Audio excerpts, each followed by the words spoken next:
자, 자명 스님이 들어오셨으니까 저희 법회를 정식으로 시작하도록 하겠습니다. 자명 스님, 이렇게 바쁘신 와중에 조인해 주셔서 감사합니다. 별 말씀을요. 예. 자, 저희 온라인이라 스님 양해를 좀 구해야 되겠습니다. 저희가 스님 모시고 청법가도 하고 뭐 산법인도 하고 다 해야 되는데 저희가 반배로 3배를 하는 걸로 대신해서 시작하도록 하겠습니다. 괜찮으시겠습니까? 예. 예. 자, 다 같이 스님께 3배 올리겠습니다.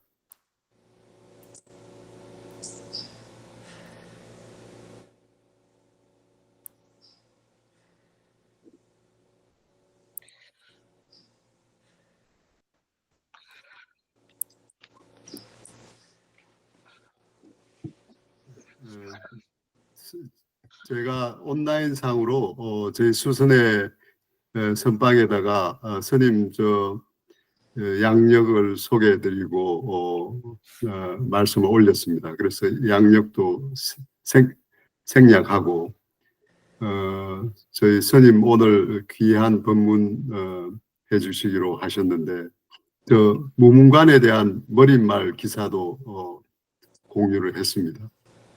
그런데 제가 잠깐 말씀드린 대로 저희 수선에는 다양한 수행법을 가지고 하시고 계십니다. 그리고 간화선을 하시는 분도 있고 위파사나를 하시는 분도 계시고 연불선도 하시고 독경도 하시고 사경도 하시고 또 참선을 안 하시는 분들도 계시고 그래서 오늘 스님 법문 들으면서 좋은 동기부여가 되었으면 합니다.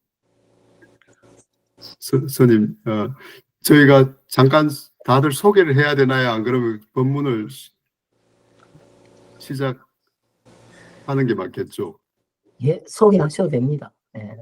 저부터 소개할까요? 저는 이제 말씀을 하셨으니까 제가 자명 스님이라고 합니다. 예. 예, 그리고 이제 여러분들도 소개를 하셔도 되죠. 예. 그러면 뭐 이렇게 잠깐 인사를 하시겠습니까? 학상근사님, 저희 동부에서 한 2분 정도 계십니다. 예. 학상근사님. 네, 선생님 반갑습니다. 저는 동부에 있는 학산이라고 합니다. 반갑습니다. 저희 수선의 초대 멤버입니다. 저희가 만들 때 무구신보살님도 저희 초대 멤버. 예. 다로 이창석 거사님, 우리 자명스님이랑 동문이시고 우리 다로 거사님 1년 선배신데 다로 거사님. 네, 선생님 반갑습니다. 예, 반갑습니다. 예. 졸업하도록 못 뵀네요. 그 다음에 뉴욕에 계신 일심행 보살님.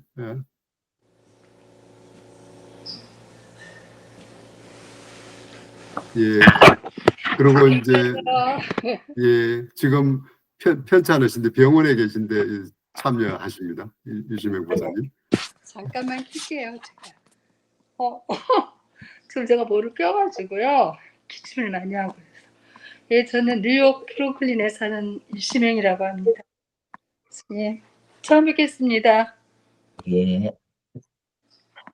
그 다음에 저희 재무보살 우리 다로고사님은 지금 서기 하시고 일전에는 회장하셨고 재무보살님이 보라보살님.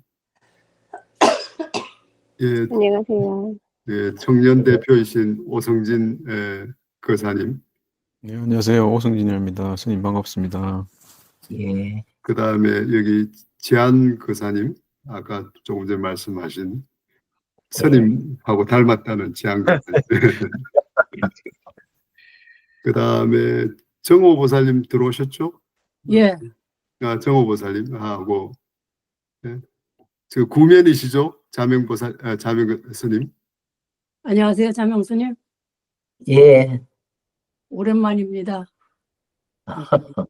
예, 오랜만에. 안녕하세요. 성옥고사입니다. 기억나십니까? 예, 예, 예. 예, 예. 그 다음에 김원경 보살님, 우리 수선의 이사님이십니다. 안녕하세요. 반갑습니다. 예. 또 여러분이 계신데 제가 이 화면에 잘 안 보이네. 예. 자, 또 누가 계시네. 배경거사님, 예, 여기 세너스하는 박경이라고 합니다. 잘 부탁드립니다. 예. 그 다음에 백인경 보살님,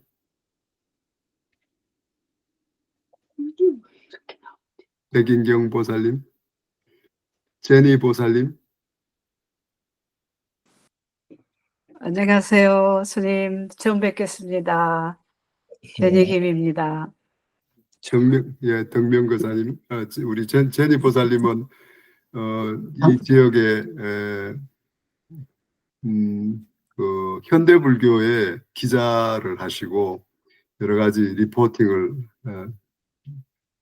그 서부 쪽에서 북서부, 남쪽, 서부, 남가주, 북가주 다 이렇게 커버하십니다. 된다고? 예.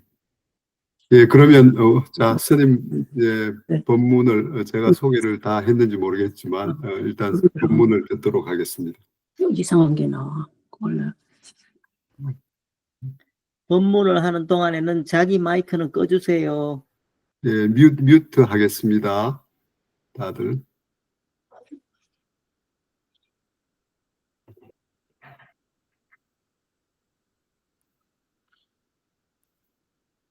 스님, 제가 이 법문을 레코드 하도록 하겠습니다.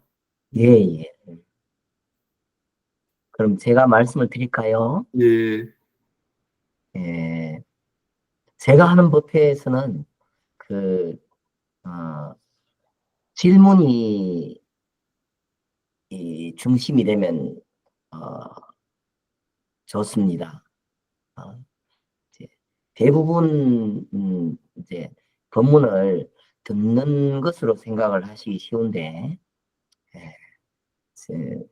저는 이제 현임 법을 말하는 데 있어 가지고 사람이 다 다른 생각을 가지고 있기 때문에 누구나 똑같이 말하고 생각하기는 어렵겠죠. 그래서 우리들 각각의 마음 속에서 살아있는 법을 발견하는 데는 질문과 대화가 제일 필요할 것입니다. 그래서 여러분들께서 마음 놓고 질문을 하시면 법회를 하기가 더 쉬울 것이라고 생각됩니다. 그래서 질문을 많이 하시면 좋겠습니다. 이제 오늘 말씀드리는 무문관은 여러분들도 잘 아시는 것처럼 중국의 이제 선종에서 참 어떻게 보면 유명한 책이다라고 할 수 있겠죠. 그렇지만 이제 우선은 여러분들도 잘 생각하시는 것처럼 불교나 또 참선 또는 수행 이런 데 대해서 어떤 체계적인 정의라든가 이런 것이 별로 없습니다. 그래서 이제 우리는 스스로가 생각할 때 이런 게 수행인가 보다 라고 생각하기도 하고, 옛날 경전을 보고 나름대로 이제 불교를 믿는다고 생각하기도 하죠. 그래서 제가 이 무문관에 대해서 쓴 것은 중국 불교가 불성이라는 데 대해서 참 굉장히 의미를 두고 만들어진 그런 불교라고 말할 수 있고, 그런 불교를 근거로 해서 중국 참선이 이제 성립되었다고 할 수 있습니다.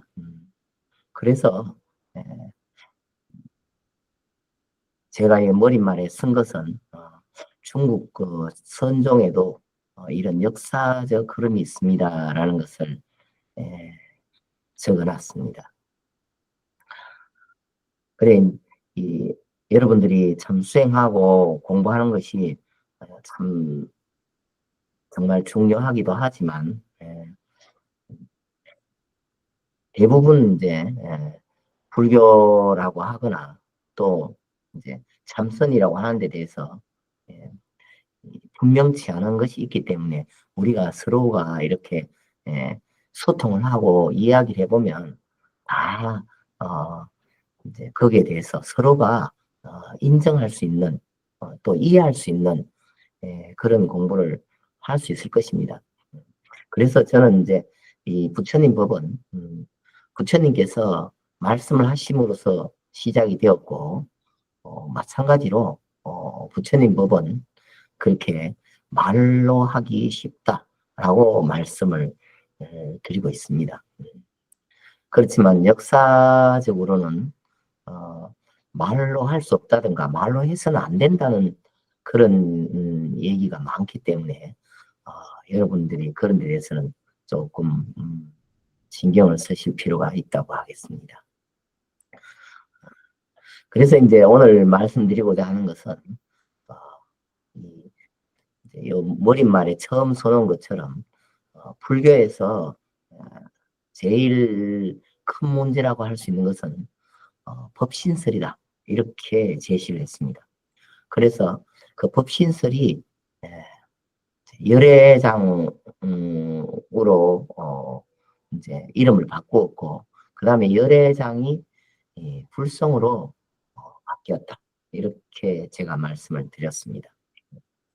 그래서 법신이 왜 문제가 있는가라고 하는 것을 먼저 이야기를 할 수 있어야 우리가 그 중국 불교의 어떤 모습에 대해서 오해를 줄일 수가 있을 것입니다.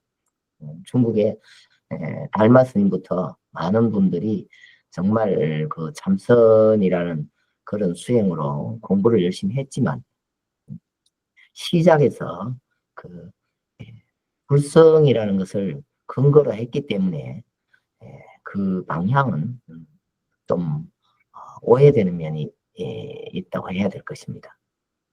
그래서 우선은 그렇게 법신과 열애장과 불성이 하나의 같은 개념의 다른 이름이다 라고 말씀을 드렸습니다. 여기까지 질문이 있으신 분은 질문하시기 바랍니다.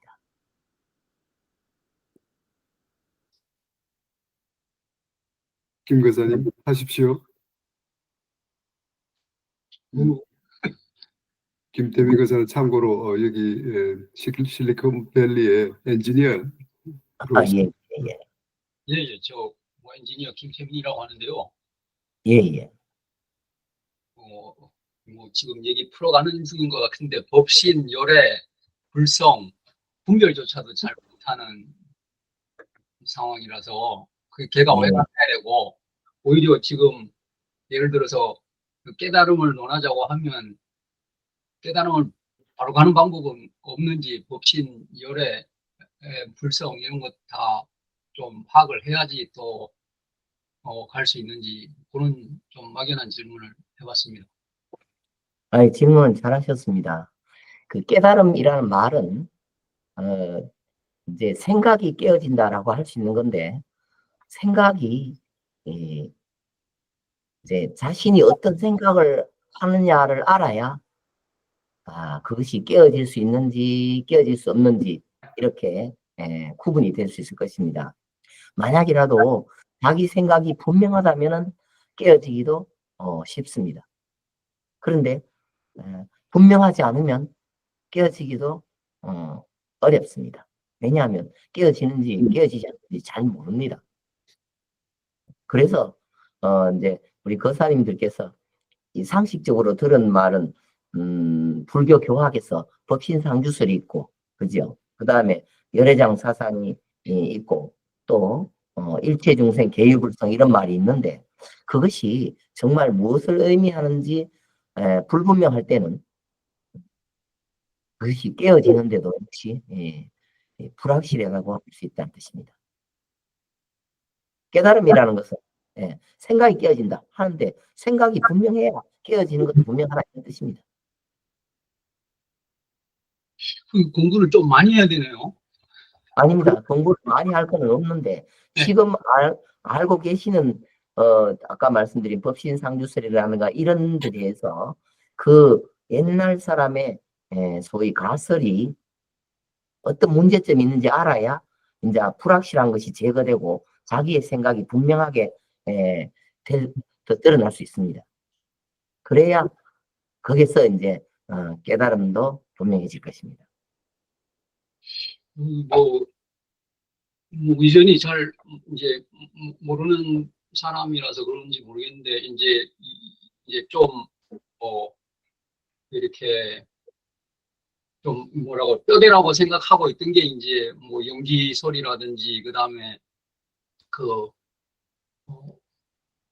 뭐 사성제, 팔정도 뭐 요 정도 짚는 게 이제 불교의 어떤 뼈대 정도라고 생각하고 있는 와중인데 지금 법신, 열애, 뭐 불성은 이제 궁극적으로 이제 통하는 것 같은데 법신하고 열애는 이 지금 뼈대라고 생각하던 거하고는 조금 뭐 다른 용어인지 아니면 결이 다른 건지 그런 점도 막연하게 또 질문하게 되네요.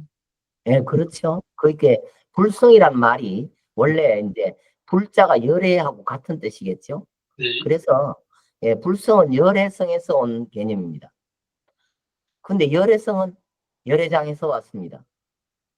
열애장이 법신에서 왔던 것입니다. 그래서 그것은 다 연결된 용어입니다. 네, 알겠습니다. 예. 그래서 마치 우리가 이제 지구 뭐 옛날에 뭐 지구가 뭐 태양의 둘레를 돈다 뭐 그런 걸 주장할 때 보면은 여러 가지 다른 것까지 가설이 들어가 있었던 것처럼 마찬가지로 불교 사상 속에도 그렇게 법신이라는 것이 제시되면서 그 다음에 이제 그것이 역사적으로 뭐 한 2000년 내려오다 보면 불성이라는 어떻게 보면 굉장히 추상적인 개념이 아주 확실하게 자리 잡게 됐다는 것입니다. 그래서 이런 역사적 사실을 알아야 이거 우리가 불성에 대해서 오해하고 있는지 아닌지를 생각해 볼 수 있다는 것입니다. 우리가 생각하는 불성과 이제 교학적으로 말하는 불성이 꼭 같지 않을 수도 있다는 뜻입니다. 네. 네. 근데 뭐 일반적으로 어리석은 중생을 이렇게 생각을 한다고 하면 그 눈높이 교육 차원에서라도 뭐 아예 같은 말이면 뭐 불신이니 법신이니 열애니 이런 말 가져오는 것보다 그냥 불성을 쉽게 설명하고서 나머지 뭐 이렇게 법신이나 열애는 뭐 고급 과정이나 이런 데서 다루는 게 좋지 않겠나 하는 생각을 또 해보는데요. 그렇게 생각하셔도 되죠. 근데 이제 혹시 어떤 분이 불성에 대해서 물을 수 있어서 미리 짧게 말씀을 드린 것이고요. 네. 불성이라는 말 자체가 불성과 불성이 아닌 것을 구분하기가 어렵습니다. 혹시 거사님은 불성이 아닌 것에서 들어보신 적 있으세요? 불성도 잘 모르는데 제가 뭐 불성인지 불성이 아닌지 구분하는 게 이제 그 소위 말해서 그 제도권 교육에서 배운 어떤 그 틀에다가 집어넣으면 근데 또 틀에 잡아 넣어서 또 생기는 그 한계가 있는 것 같은데 그런 측면에서는 뭐 뭐 얼마든지 그 논의를 할 수 있는데 논의가 번잡해질까 봐 조심스럽습니다. 그 간단하게 얘기해서 이게 논의를 많이 하려고 하는 것이 아니라 구분할 수 있으면은 우리는 불성을 찾을 수가 있고 구분할 수 없으면은 불성을 찾을 수 없는 것입니다. 아주 간단합니다. 그렇죠. 이제 그거가 깨달음하고 거의 맞물린 것처럼 저희 인상을 받아가지고. 그렇죠. 예. 예, 그래서 처음부터 출발이 잘못되면은 딴 데로 갑니다. 예, 예. 예, 그래서 불성을 찾을 생각을 처음부터 하지 않는 게 공부하는데 쉽습니다. 훨씬 좋네요. 예, 간단합니다. 그런 것은. 고수들은 다 간단한다 그러는데 하수들은 내 뺑이 치고. 아니, 뭐, 그거, 불성과 불성을 구분할 수 없다는 걸 모르는 사람이 어디 있습니까? 왜냐하면 불성 아닌 것을 말한다는 사람은 아직까지 역사 속에 없습니다. 예. 예. 보겠습니다. 그러니까 우리가 사물을 구분한다는 것은, 불성 아닌 것이 있어야 불성을 말할 수 있고, 불성을 말할 수 있어야, 불성을 추구할 수 있지만, 불성은, 그렇게 구분될 수 있는 것도 아니고, 또, 이제 그것을 우리가 추구할 대상도 아니라는 뜻입니다. 추구할 수 있는 것이 아니라는 뜻입니다. 예. 그래요? 괜히 헛발질 많이 한 것 같은 느낌이 막 드는데요. 예, 그렇죠. 그러니까 불성이나 그런 걸 쳐다보는 것은 이제 자기를 바라보는데 장애가 됩니다.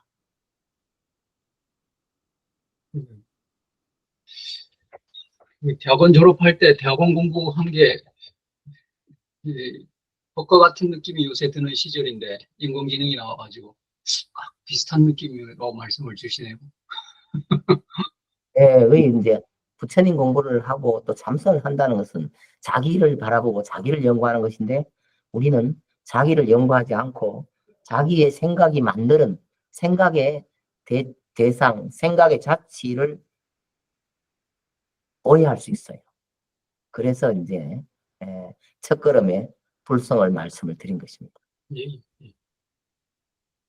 뭐 저는 얼마든지 이렇게 담론식으로 논의하는 거 좋아하는데요. 또 대중들이 있으니까 말씀하시고자 하는 부분. 아니 다른 대중도 여기에 책 머릿말에 처음 이제 이렇게 써놨기 때문에 아마 여기에 관심이 있을 것 같아서 말씀을 드린 거예요. 예, 맞습니다. 뭐 이렇게. 예. 또 질문 있으세요? 저는 예전 그 부처님이 살아계실 적에 그 제자들이 엄청 많았잖아요. 그리고 예. 부처님의 설법이 끝나고 뭐 깨달음을 얻은 사람도 있다 그러고 뭐 좋아서 기쁘고 뭐 하여튼 해서 이제 그 당시에 그냥 불법님이 설법 간단하게 하신 것만으로도 깨달음을 얻은 분들이 많았던 걸로 많다고 이렇게 금강경에서 제가 읽었던 걸로 기억하거든요.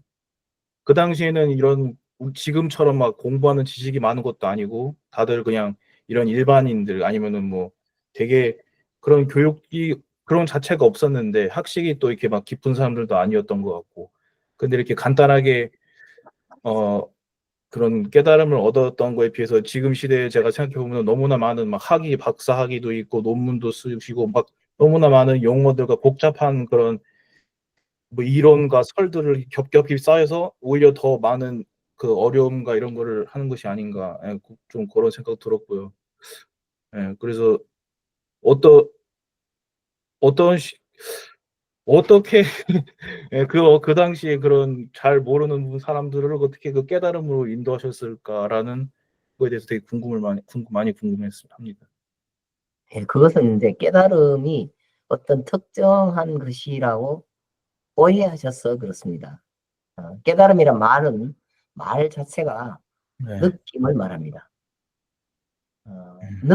사람의 느낌은 주관적이겠죠. 사람마다 다 자기 자신이 나는 이렇게 느꼈습니다. 누구든지 그래 말할 수 있죠. 그런데 새로운 것을 배우면서 느끼기도 하지만 누구나 세상을 살면서 나름대로 힘들기도 하고 어렵기도 하고 그런 일이 있었겠죠. 그래서 자신이 생각하는 자신의 생각 속에서 누구든지 자기의 생각의 변화를 느낄 수 있다는 것입니다. 부처님 법은 이렇게 논리적으로 무슨 얘기든지 어떤 생각이든지 그것을 변화시키고 뒤집어 볼 수 있도록 하기 때문에 뭐 깨닫고 느끼는 것은 이제 별 것이 아닌데 일상 다반사라고 할 수 있는데 후세에 이제 중국 스님들이 아주 불성에 관한 특별한 생각만 깨달음이라고 붙였기 때문에 오해를 받는 것입니다. 예. 그 부처님 시대 때는 불성이라는 용어가 없었습니다. 그렇기 때문에 그와 관련된 느낌 그런 것도 표현한 사람은 없었습니다.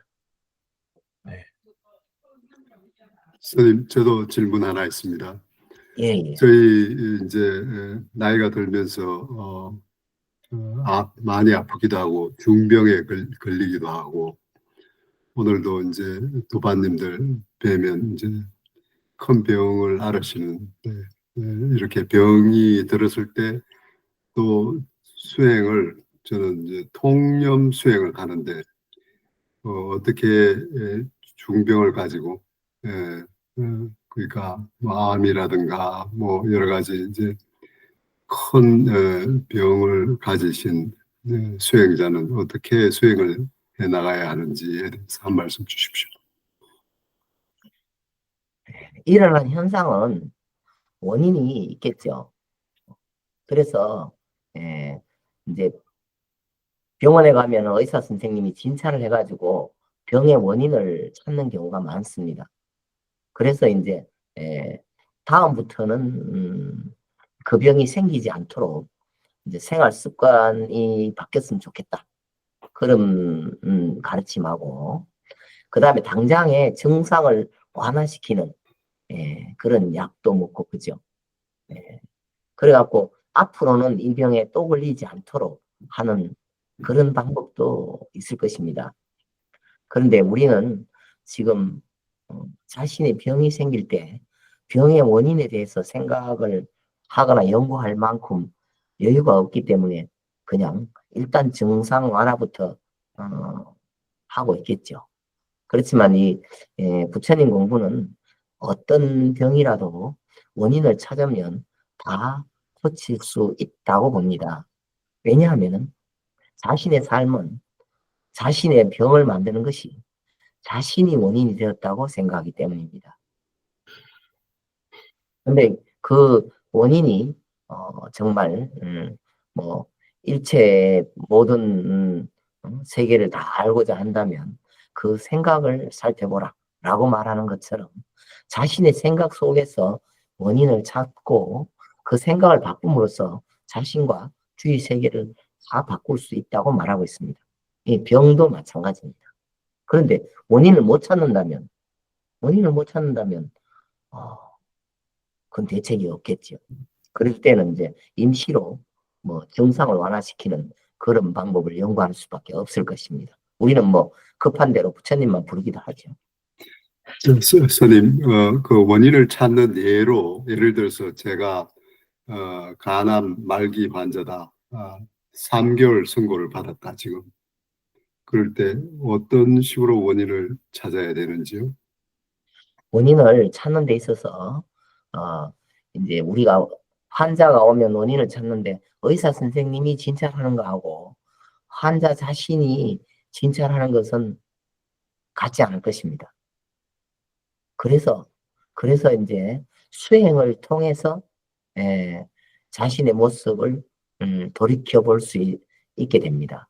그런데 수행의 목적이 따로 있다면은 자신을 돌이켜 보기가 어려울 것입니다. 그래서 수행이라는 것이 딱 벽에 부딪힌 것처럼 딱 갈 길이 막혔을 때부터 자신이 보이게 된다고 보시면 됩니다. 그러니까 수행을 통해서 자신을 돌이켜 볼 수 있을 때 병의 원인을 찾기가 쉽다는 뜻입니다. 그렇지만 이제 이 간암이라든지 그런 큰 병을 앓으신 분은 그만큼 몸도 마음도 지쳤기 때문에 당장은 그렇게 우리가 하기가 어려울 것입니다. 일단은 증상을 완화시키는 쪽으로 먼저 하면서 수행을 할 수 있으면 좋겠지요. 그렇겠죠? 예. 말씀하신 거는 의학을 넘어서는 얘기인가요? 뭐 중생들이 뭐 믿을 데가 병원밖에 없을 것 같은데 병이 크게 걸리면 그게 이 자기 방식대로 사는 사람은 언제든지 자신의 방식에서는 이제 문제가 생겼기 때문에 병이 생긴 겁니다. 그런데 갈 길이 딱 막히면은 그때부터는 갈 수가 없으니까 자신을 돌이켜 보게 돼요. 그러면 어디에서 문제가 생겼는지 찾기가 쉽습니다. 수행이 없이 그냥 생각해 갖고는 자기 방식이라 해결책을 찾기가 거의 불가능에 가깝습니다. 근데 이제 뭐 이게 자꾸 뭐 트집을 잡는 것 같긴 한데 무슨 유전병이라든지 자기 개인이 어떻게 손쓸 수도 없거나 아니면 안다 그래도 해결 방법이 없는 그런 중병 같은 경우에는 얘기가 좀 다른 것 같기도 하고요. 그걸 옛날에 예. 그런 일이 있었습니다. 어떤 집에 있는 사람은 이제 요즘 소위 유전병처럼 그런 그 집안 대대로 병이 있는 사람이 있었어요. 그죠? 예. 그러니까 그 사람을 명주를 좀 연장시킨다는 입장에서 절에다 판다 그런 말을 했습니다. 말하자면 절에 갖다 놔버려요. 절에 갖다 놔버린다는 건 뭐냐 하면 생활 습관이 완전히 바뀝니다. 집에서 먹고 자고 하는 거하고 달리 절에서 새로운 형식의 새로운 생활 방식 속에 살면서 그 사람은 건강을 찾을 수도 있습니다.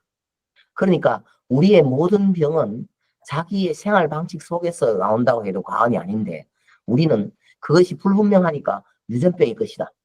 그것은 DNA 속에도 병이 있다. 이런 식으로 말하지만 이 생활 방식이 바뀌어버리면 정말 집에서 보던 아버지도 아니고 집에서 보던 어머니도 아니고 친구도 아니고 완전히 다른 방식 속에 들어가서 새롭게 살 때는 이 사람의 병이 다른 방식으로 나타날 수도 있습니다. 그래서 뭐 예를 들어서 어떤 사람 와서 나사 보기 전에는 이제 불확실할 것 같기 때문에 말씀을 드리기를 자기를 비춰보면 누구나 고칠 수밖에 없지만 보통은 이제 그렇게 딱 막힌 갈 데가 없는 수행을 하기는 힘들어합니다. 그러니까 정말 아까 말씀하신 대로 옛날부터 있었던 병을 어떻게 고칩니까? 이렇게 생각할 수밖에 없죠. 이 자기 스타일 속에서는 이 불가능한 건 불가능한 겁니다. 우리는 그걸 갖다가 활자대로 살 수밖에 없다고 하죠. 그 막막하긴 마찬가지 아닙니까? 이 어리석은 중생 입장에서는. 그러니까 이제 어리석은 중생이기 때문에 좋은 방법이 수행을 하십시오라고 말하는 거죠. 수행을 하면은 어디까지 가버리는 수행은 그것은 믿을 수가 없습니다. 그냥 갈 데가 없는 수행이라야 무슨 병이든 다 고칠 수 있습니다. 이게 참. 그럼 스님 수행은 어떻게 하는 겁니까? 말씀 한번 주십시오. 수행은 그 복잡한 거 없습니다. 그냥 이제 여러 가지 수행이 많겠지만 달마스님 말대로 추구하는 것을 버리면 됩니다. 뭐 연부를 하든 사경을 하든 뭐 벽보가 앉았든 말든 이것이 목적을 달성하는 게 아니라는 겁니다. 그래서 먼저 이론을 알아야 수행을 이렇게 하면 된다라고 하는데 대부분 사람들은 자신을 기준으로 뭔가를 얻으려고 하고 목적을 향해서 추구하고 하는 것을 수행이라고 오해합니다. 그렇기 때문에 거기에는 우리는 막막하기만 하죠. 그렇지만 할 데가 없다는 것은 어떤 의미냐 하면은 우리가 보통 집중을 수행이라고 한다 하면은 집중하는 상태가 따로 있는 게 아니에요. 집중하려고 노력하는 가운데에서 자신의 모습이 보인다는 것입니다. 그래서 처음부터 구하는 것이 아니라는 것을 말씀을 드리는 거예요. 구할 수 없는 것이기다. 이렇게 말하기도 하고요.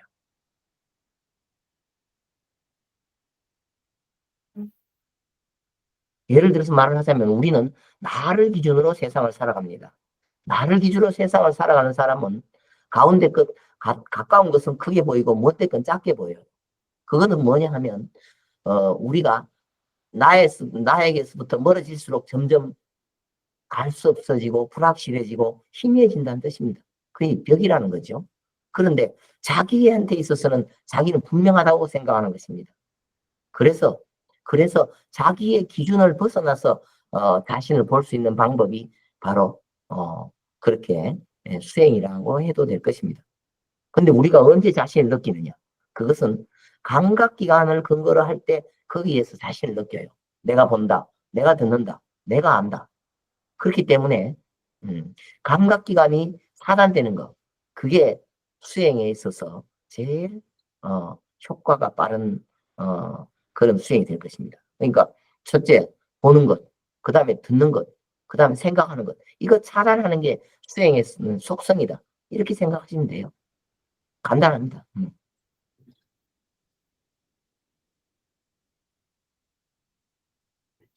막 질문하셔도 돼요. 아무거나. 말만 간단한 것 같은데요. 눈 떠 있으면 눈 딱 감으면 됩니다. 뭐 얼마나 복잡한 것도 없어요. 예를 들어서 부처님을 왜 부르느냐? 딴 생각을 하니까 부처님을 부르는 거예요. 딴 생각할 때마다 부처님을 부르면 그걸 우리가 염불이라고 합니다. 굉장히 쉽잖아요. 갈 데가 없어요. 그냥 딴 생각으로 간다니까 잡아 당기는 거예요.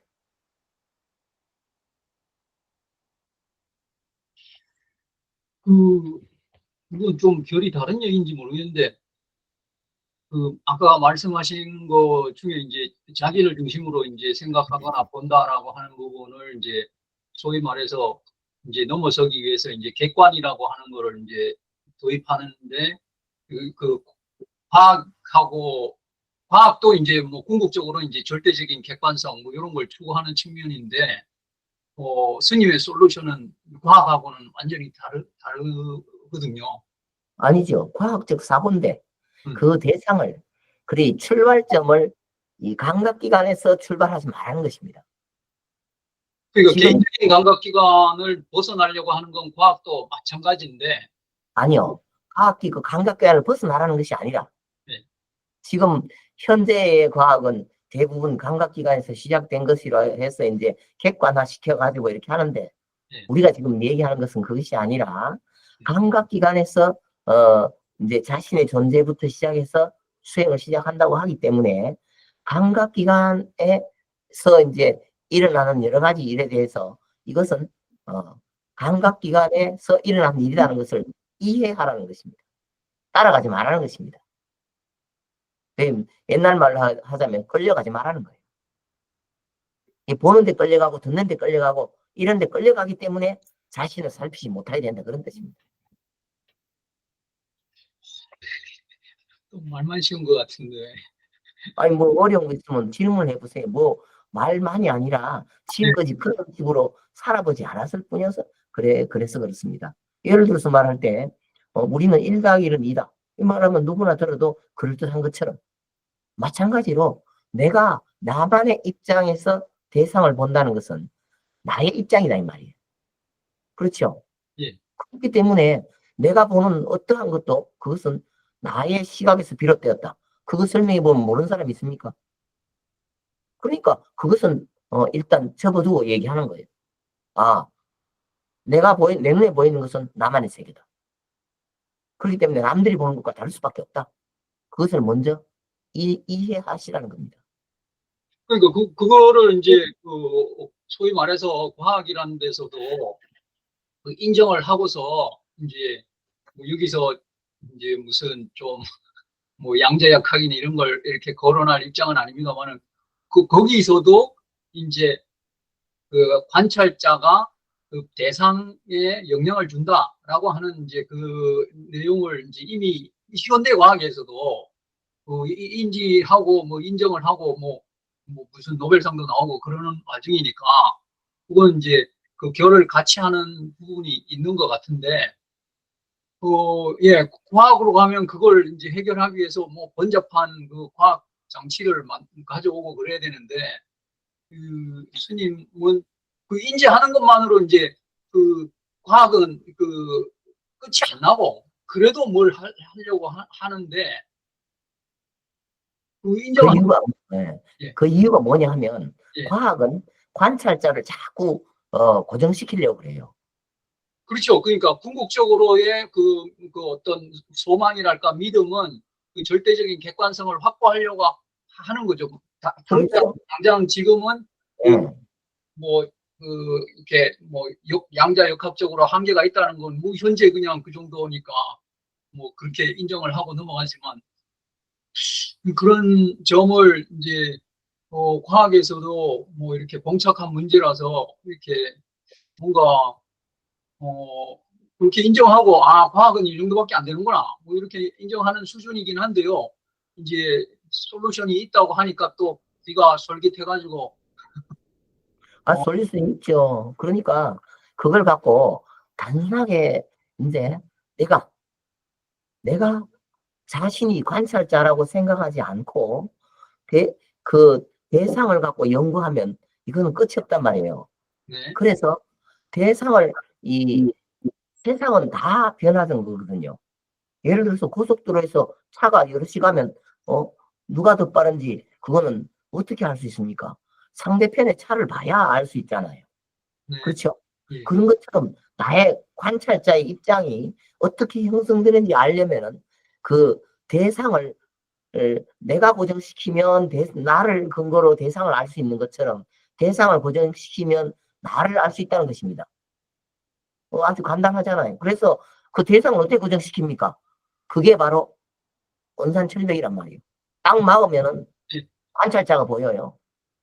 그 아까 뭐 좀 재밌는 용어 같은데 그게 뭐라고요? 관찰자가 우리는 관찰자와 대상을 갖고 그걸 갖다가 자기 입장에서 어디에 속한지 몰라요. 네. 그러면 관찰자라 하면서 관찰자를 자꾸 대상화 시킨단 말입니다. 네. 관찰자를 대상화 시키니까 끝이 없는 거예요. 왜냐하면 관찰자는 자꾸 뒤로 밀리고 대상이 또 있고 대상이 또 있고 이렇게 된단 말이에요. 그렇기 때문에 그렇게 연구하면 끝이 없으니까 우리가 참선을 말하는 이유는 뭐냐 하면 자신을 연구하기 위해서 앞에다가 그렇게 거울을 두는 것과 같습니다. 그래서 이제 아까 말씀드린 것처럼 이 자동차가 고속도로에 쫙 가면 기준이 있어야 누가 빠른지 누가 늦는지 말할 수 있는 것처럼 자기 자신이 어떻게 변하는, 말하자면 관찰자를 살피려면, 관찰하려면 대상을 고정시켜야 관찰자가 보인다는 것입니다. 그런데 우리가 이 과학에서 말하는 대상을 고정시킬 수 있는 방법이 없어요. 왜냐하면 대상은 끊임없이 변하니까. 네. 그래서 관찰자의 입장이 잘 보이려면 그냥 수행을 통해서 딱 그 원산철벽을 만들어 놔버리면 대상이 잘 보인단 말이에요. 온산철벽이 그 생소한 용어인데. 원산철벽이란 말은 뭐냐 하면 예. 막힌다는 뜻입니다. 막힌다는 걸 중국말로 비유한 말이에요. 막힌 뭐 생각이 딱 막힌다는 게. 네. 그래서 심리학적으로 생각이 딱 막히는 순간에 자기 생각이 변화가 보이기 시작한단 말입니다. 우리가 공부하는 것은 자기 입장을 연구하는 것인데 대부분 보면 자기 입장은 딱 놔두고 대상을 연구하니까 이 끝이 없단 말이에요. 과학에서 그렇게 가르치는 걸 어떻게 합니까? 그러니까 과학은 학교에 다니는데. 아니 우리 교사님이 잘 배우신 겁니다. 우리는 과학적 사고로서 자신을 연구해야 됩니다. 그 자신을 연구 안 하고 관찰자를 연구 안 하고 대상만 연구하니까 과학적 사고방식이 문제가 아니고 과학적 사고의 대상이 문제라는 거예요. 나름 해본 것 같은데 잘 안 되는데. 혼자서 하니까 그래요. 예. 맞아요. 혼자서 하면 자기 방식입니다. 그래서 공부 말하는 거는 혼자서는 안 되고 이제 관계 속에서 말하자면 자기의 생각이 혼자서는 안 막혀요. 잘 안 막힙니다. 그죠? 어렵습니다. 그런데 도반을 만나서 아니면 스님을 만나서 이야기해보면 어떻습니까? 생각이 막힐 수가 있다는 거예요. 내가 그 생각 안 해봤는데. 그런 거 생각해보면 되죠. 이 속에 천불이 나서 그냥 도망가죠, 제가. 아니, 뭐, 천불 날 거 뭐 있습니까? 모르는 거 있으면 연구해보면 되죠, 뭐. 천불 날 거 하나도 없어요. 아, 예, 예. 지푸레 그 연장선상에 도반이 이제 가장 좋은 도반이 부부잖아요. 부부. 그렇죠. 예, 부부가 이렇게 만나가지고 다른 백그라운드 사람을 만나서 이렇게 살다 보면 다투기 시작하고 그래서 이제 부부 싸움을 많이 하는데 그 부부 싸움이 스님 말씀하시기를 선문답이라고 그러시지 않습니까? 딱 맞는 말씀이에요. 예, 벽보 얘기하잖아요. 벽 보고 이야기하는 거라고. 그러니까 진짜 훌륭한 스승님이에요. 그래서 결혼해서 철든다니까요, 이렇게. 저는 궁금했던 게 예. 지금 부처님이 만약에 지금 이 시대에 태어나면 어떠한 모습으로 이실까라는 거를 그러니까 부처님의 모습은 2000년 한참 전에 그 모습이잖아요. 근데 현 시대에 살고 있는 저희로서 진짜 좀 어떠한 모습의 이실까? 그렇게 생각해 봤을 때 좀 더 현실적으로 생활 속에서 적용할 수가 있지 않았나 그런 생각을 좀 해봤습니다. 근데 되게 어렵더라고요. 그거 어렵지 않습니다. 부처님과 중생은 구분할 수가 없다고 합니다. 만약 구분되면 부처님이 아닙니다. 그럼 어떤 모습이겠어요? 그냥 평범한 그냥 이런 예, 저희 그냥 같은 사람. 그 사람이 모습이에요. 그게 구분이 되면 좋은데 구분이 됐다 하면 그 부처님이 아니라는 거예요. 부처님과 중생은 손바닥과 손등의 차이라 뭐 구분될 수가 없습니다. 네. 알겠습니다. 또 누가 손 들으셨다고 그랬는데 수원보살님 손 드셨습니까? 뉴욕에 계신 도반님이 3분 참가하셨는데 수원보살님? 무구신보살님. 예, 네. 예. 스님이 너무 좋은 법문을 해주셔서 귀에 쏙쏙 들어오고 참 그런데요. 아까 스님이 깨달음은 생각의 느낌이다 이렇게 말씀하신 것 같은데 스님의 경험담을 한번 생각의 느낌을 저희들한테 좀 풀어주시면 좋겠습니다. 그러면 느낌을 또 쫓아갈걸요? 아니, 안 쫓아가. 예, 제가 다 책에 써놨습니다, 예전에. 근데 그건 제가 뭐 사람들에게 얘기하면 다 그런 느낌이 있나 보다 이렇게 생각을 할 수 있는데 느낌은 사람마다 다 다릅니다. 똑같은 느낌도 아까 그 거사님 말씀하신 것처럼 양자역학을 대하는 거거나 또는 아침에 뜨거나 또 밤에 달이 뜨거나 이런 데서 보는 느낌이 다 달라요. 그래서 원인을 찾아도 어떤 사람은 제1단계에서 느끼고 그 다음 제2단계에서 느끼고 원인을 찾는 것이 끝없이 찾아가는 데서 느낀 게 다 달라요. 다른데 그걸 이제 얼마나 크게 느꼈느냐. 이제 이런 것을 우리는 굉장히 중요하게 생각을 하시기도 하겠지만 그게 중요한 게 아니고 그 느낌이 나의 생각을 얼마나 바꿨는가. 그게 더 중요해요. 그런데 그 느낌이 나를 얼마나 바꿨는가 하는 것은 논리화돼야 된다는 뜻입니다. 느낌이 논리화되지 않고 그냥 체험 속에 들어가 있어 버리면 그거는 정말 아무 짝에도 못 씁니다. 부처님 법이 오늘날까지 살아있는 이유는 부처님께서 참 큰 법을 깨달으셨지만 나 그런 걸 느낄 때 이런 느낌이었다라는 거를 책에 안 써놓으셨어요. 왜 그렇겠습니까? 느낌은 따라가면 안 됩니다. 그런데 부처님께서 그러셨잖아요. 아승직업에 가리왕 때 신체가 갈기갈기 찢어졌는데 나는 그때 무아상, 무인상, 무중생상, 무수자상이었다. 그 느낌이잖아요. 그 14장에 있는 이 얘기는 네, 금강경이라고 네, 생각하는 게 낫습니다. 네. 금강경이라고 생각하지 마시고요. 어, 그거는 대승불교 시대 때 덧붙인 거고, 음, 금강경 13장까지만 보시면 돼요. 음, 그 14장은 이상정멸분이라고 해갖고, 상을 떠나서 정멸로 가 있다 이러는데, 원래 이제 제5장을 보면, 약견, 재상, 비상이라 이런 말이 나오지, 상이 없다는 말은 없습니다. 그래서 상이 없는 것을 구하는 것은 그것은 환상입니다. 그건 금강경에서 우리가 논리적으로 맞지 않기 때문에 이렇게 삭제시켜야 됩니다. 어떻게 사람이 느낌이 없을 수 있어요? 그리고 또 요즘 궁금한 것이 예. 제가 관세음보살 보문품을 사경을 하는데 거기서 계속 부처님하고 관세음보살하고 대화하는 것이 쭉 연결이 돼요. 눈 깜짝할 새 관세음보살님이 전부 해결해주고 해탈해준다. 그거 스님은 어떻게 설명해 주실런지. 이 눈 깜빡할 새가 사람마다 다 달라요. 그걸 똑같다고 말 그대로 들으시면 안 됩니다. 관세음보살님은 이루어지지 않는 소원이 없는데 또 보지 예, 않는 모습이 없는데 문제는 네, 뭐냐 하면 내가 관세음보살님의 32영신 그게 다 내 스타일이라는 거예요.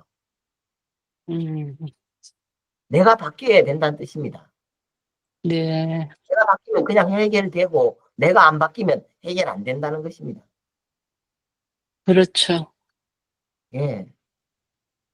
그 이제 관세음보살 보문품을 사람들이 야 추상적으로 생각해서 그렇지 우리의 마음의 모습, 생각의 모습으로 보면은 정말 관세음보살님의 그 32영신인가 36영신이 우리의 한 사람 한 사람한테 다 갖춰져 있는데 우리가 그런 것 같아요. 스스로 그걸 갖다가 별로 생각을 안 할 때 나는 이런 인간이야 하고 딱 한정적으로만 생각해요. 그러고는 말하고 싶지 않고 보고 싶지 않고 듣고 싶지 않을 때 그러면 이제 그 병을 고치기가 어렵다는 거예요. 예. 감사합니다.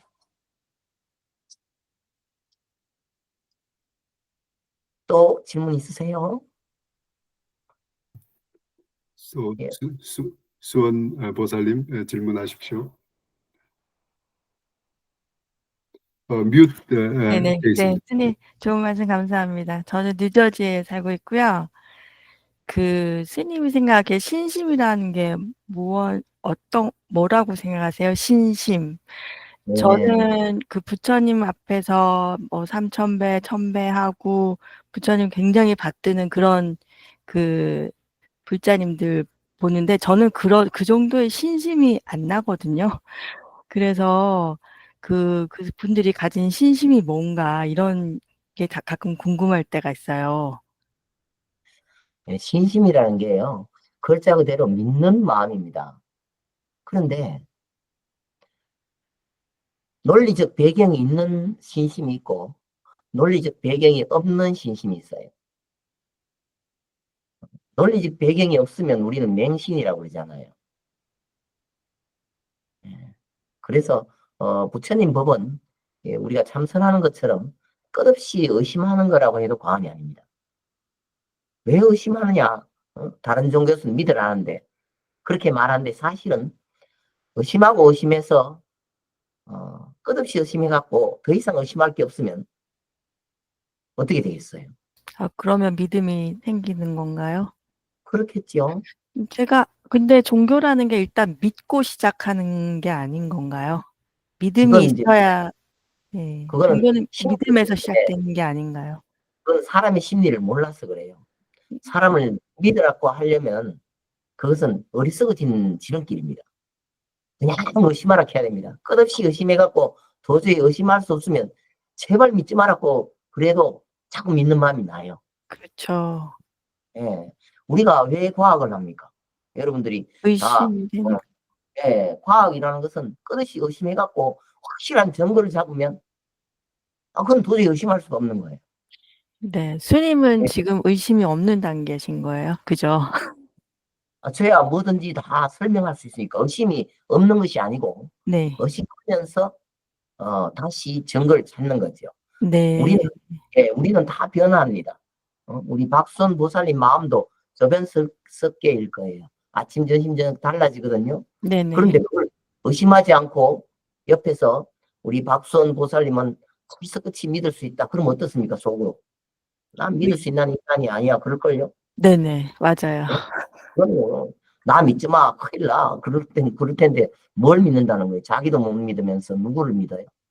그건 그러니까 옆에서 이렇게 막 신심으로 믿으시는 분들 보면 그렇게 타고나는 건가 싶기도 하고.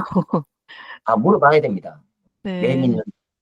물어보시면 그분이 환상에 젖어서 믿는지 아니면은 정말 논리를 가지고 믿는지 물어보시면 돼요. 안 물어보고 이렇게 껍데기만 보고 알 수가 없어요. 네, 자꾸 알겠습니다. 하는 게 그게 네네. 길입니다. 네, 알겠습니다. 감사합니다. 그 논리라는 말씀을 주시니까 듣기가 좋아서 이렇게 호응이 많이 되는데요. 이제 제가 그 논리를 좀 깊이 파가지고 이제 수리 논리라고 하는 것도 좀 공부를 했는데, 말하자면 논리도 논리에 한계가 있다고 이제 이미 밝혀져 있지 않습니까? 그러니까 뭐 역설 같은 경우는 뭐 이제 모순적이고 이미, 그러니까 우리가 말은 해도 비역설적인 게 있고, 뭐 소위 말해서 조금 이제 수학적으로 깊이 들어가면 이제 괴델이라는 이상한 수학자가 뭐 불안정성의 정리 뭐 이런 것까지 만들어 놓고서 뭐 논리도 끝장을 보면 그렇게 믿을 거는 못 된다. 뭐 이런 이제 함의가 들어가 있거든요. 그것은 논리가 부족한 논리라고 생각하지 않아서 그래요. 논리가 직선적이어야 할 필요는 없습니다. 지금 이제 뭐 여러 가지 말씀을 하신 것 중에서 네. 그 논리라는 것이 인간의 입장에서 하나의 기준에서 이제 1 더하기 1은 2다. 이런 것은 단순 논리입니다. 네. 그런데 연못에서 돌을 던지면 물방울이 어디 튀나요? 양사방으로 다 튀겠죠. 예. 논리도 그와 같이 원인이 하나 있으면 결과가 양사방에 다 변하는 거예요. 그렇기 때문에 우리가 논리를 공부할 때 이제 자기 방식으로의 논리만 고집하면 항상 한계가 있을 수밖에 없습니다. 그런데 논리를 왜 이야기하느냐 하면 내 머리로는 이해가 안 되는데 세상은 이렇게 생겼다는 것입니다. 그럼 그 세상을 이해를 하려면 세상을 바꿔야 됩니까? 나를 바꿔야 됩니까? 그건 뻔하잖아요. 예, 예. 네, 내 생각을 바꾸면 세상을 이해할 수 있게 되는 겁니다. 네. 그런 이제 생각을 바꾸려고 이제 그러니까 날고 기는 사람들이 이제 덤벼서 이제 이제 뭐 나름대로 논리를 펼쳐서 뭐 중력 같으면 중력의 법칙도 만들고 무슨 희한한 이론들 많이 있지 않습니까? 그 이론 중에서도 이제 궁극에 가서는 사실은 뭐 이런 이제 논리를 이제 여기하고 있으니까 이제 논리를 이제 판단해주는 기계를 만들어 놓으면 이제 전지전능까지 가는 건 시간 문제잖아요. 그런데 그거는 논리가 예. 논리를 갖다가 우리가 생각하는 그런 논리라고 생각하셔서 그래요. 논리도 예. 논리도 우리가 생각하는 구조로 딱 그런 논리가 아니란 말입니다. 지금 얘기했잖아요. 그렇게 되면 이제 중구난방이 되잖아요. 뭐 뒤에 아닙니다. 중구난방이 아니라 네. 정확하게 말하는 거예요. 정확하게 말할 수 있는 논리를 얘기해야지 중구난방이면 그건 논리라고 할 수 없죠. 아니 그러니까 논리에서도 그러니까 이제 이제 그런 어떤 그 체계를 만들어 놓은 게 이제 소위 말해서 공리적인 이론 뭐 이런 식으로 이제 정리. 그러니까 서양 논리를 근거하지 마시고 거사님이 서양 논리로 생각하면 그거는 갈 데가 없어요. 지금 서양은 논리를 재편해야 됩니다. 그 못 씁니다. 그렇기 때문에 과학의 한계가 있어요. 그거 하지 말고 네. 자기의 심리 구조 속에서 논리를 찾아봐야 됩니다. 우리는 내 심리를 어떻게 설명할 수 있을까? 그러니까 그게 개인마다 다르다고, 그러니까 느낌적인 데서 이미 다르다고 말씀하신 부분이 있고. 예, 달라도 예. 설명할 수 있어요. 그게 그 주관적인 거하고 어떻게 구분할 수 있는지 또 애매한데. 그래서 이제 자기 자신의 마음을 살피면 이 세계의 모습을 알 수 있다라고 이제 화엄경에 나와 있는데, 그게 이제 자기 자신의 모습과 세계의 모습이 같은 논리로 이루어져 있다는 뜻입니다.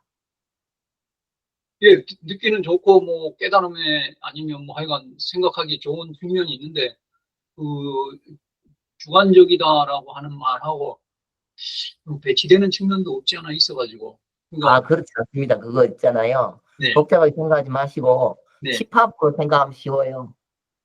집합 지금 뭐 예. 집합 좋아하는데 계속 한번 논의해 보실까요? 집합론. 예, 집합으로 설명하면 참 설명하기가 쉽습니다. 네네, 좋습니다. 말씀 주시면 네. 됩니다. 그러니까 예를 들어서 말할 때 우리가 이제 일체를 설명해 보자 예.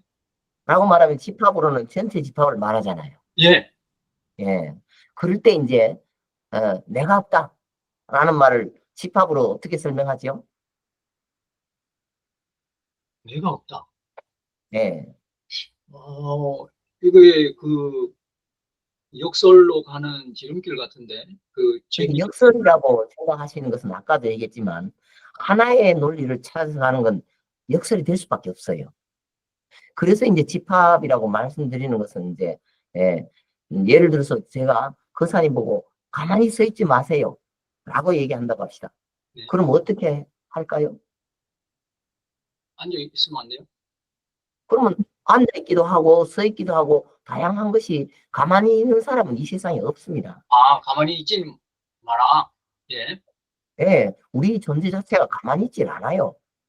그러니까 가만히 서 있지 마십시오 하는 것은 법을 모르기 때문에 그렇게 얘기하는 거예요.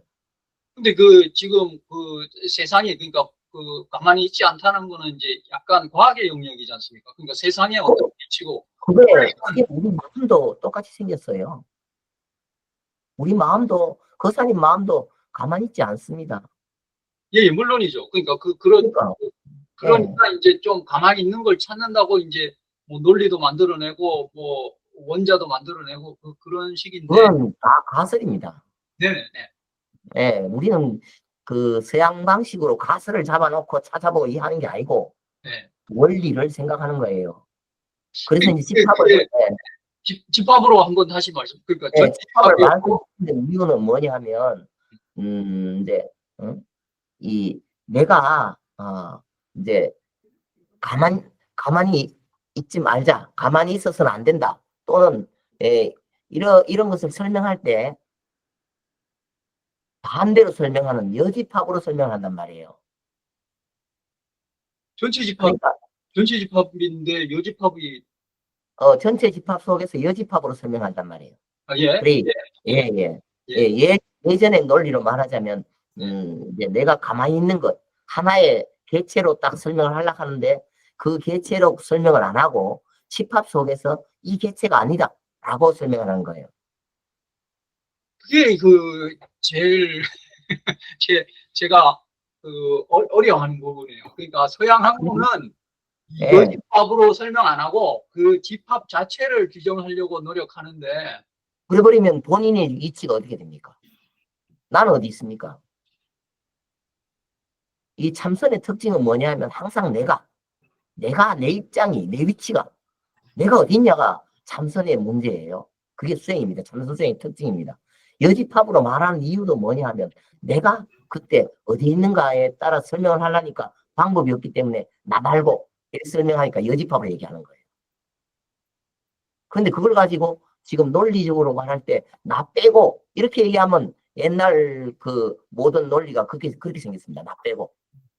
지금 이제 거사님이 다른 수행하는 사람 예를 들어서 말할 때 뭐 나는 슬프다 이렇게 하면은 나는 여기 있고 슬프면 저기 있다 이렇게 말하는 사람이 있어요. 그런 말 들어봤습니까? 재밌는 말이네요. 재밌는 말이 아니라 우리 심리 구조가 그렇게 생겼어요. 우리 심리라는 것은 막 변하는데 내가 슬픔을 느꼈다는 건 이미 슬픔 밖에 있다는 뜻입니다. 그건 우리의 이 심리적 구조를 자세히 살펴보면 그 반대할 수 있는 얘기가 아니에요. 재밌는 말이 아닙니다. 그냥 현실입니다. 우리 사고 구조가 그렇게 생겼단 말입니다. 끊임없이 흘러가는 강물처럼. 그러니까 내가 슬프다라는 것은 나는 여기 있고 슬픔 저기 있다. 이렇게 말한단 말이에요. 왜냐하면 우리 생각이 끊임없이 흘러가니까. 그러면 내 모습은 어떻겠습니까? 내 모습도 계속 변하겠지요. 거사님, 세포가 뭐 몇 분 만에 다 죽고 새로 살아난다는 거 알잖아요. 그러니까 제가 생각하는 논리의 영역이 아니고 그건 과학의 영역 같은데 이제 저는 글쎄, 과학하고 논리가 똑같은 거예요. 그거 다르게 생각하지 마시고 그냥 막 같이 섞어도 되는데 문제는 뭐냐 하면 내가 생각할 때 내 생각도 끊임없이 변하고 내 몸도 끊임없이 변하고 그렇죠? 그렇게 생각하시죠? 예, 예, 예. 그러면 나는 무엇을 근거로 세상을 파악한단 말이요? 나는 여기 있다. 나는 여기 있다. 문은 저기 있다. 예? 부처님은 저기 계신다. 라고 말하는 나는 무엇을 기준으로 하죠? 계속 변한다니. 그래서 관찰자가 계속 변할 때 이 세계의 모습이 어떻게 변하는 거를 가지고 이제 설명하는데 그걸 관찰자를 먼저 연구를 안 하니까 이제 자꾸 심리적인 면을 들어가지고 관찰자를 먼저 생각해 보십시오라고 하는 것이고 관찰자는 머물러 있지 않다고 하는 것이고 관찰자는 하나의 모습이 아니라고 하는 것이고 이게 말하고 싶어 하는 게 아니에요. 그러니까 그게 아니라고 하는 거에 뭐 절박하면 알겠는데 그게 기다는 말이 아니니까 그 사실 이렇게 저 같은 사람이나 중생들은 진짜 잡아내기가 쉽지가 않아서. 그거는 이제 대상이 정해져 있지 않기 때문에 불확실한 거예요. 그러니까요. 대상이 정해졌다는 말은 어떤 뜻이냐 하면 내가 고통이 있을 때는 그런 말들이 알아듣기 쉽습니다. 왜냐하면 고통을 해결하려는 목적이 있기 때문에. 그런데 고통을 해결하려는 목적이 없을 때는 그런 말이 나무나라 얘기처럼 들려요. 왜냐하면 나하고 상관이 없으니까. 부처님 법이라는 거는 그냥 우리의 생각의 이면을 얘기하는 것 뿐입니다. 내가 생각하지 않았던 생각을 얘기하면 마치 아픈 사람이 낫는 것처럼 원래 그 자리요. 그런데 그걸 새로운 정보를 얻는 거라고 생각하면 정말 헷갈립니다. 무슨 소린지. 지금 거사님이 접근 방식이 잘못됐기 때문에 이제 부처님께서는 그래 말씀하십니다. 자신의 고통을 연구하세요. 고통을 연구하면은 이해하기가 쉽고 그냥 만병통치약을 구하면 그거는 불가능합니다. 그러니까 그게 답답한 거요. 한 20년 동안 학교에서 죽을 똥 살 똥 그거 했는데 뛰어가지고. 김 교사님 한번 잘 생각해 보시고 또 다른 도반님들 질문 있으면 질문 있으면 말씀하십시오. 서린 교사님.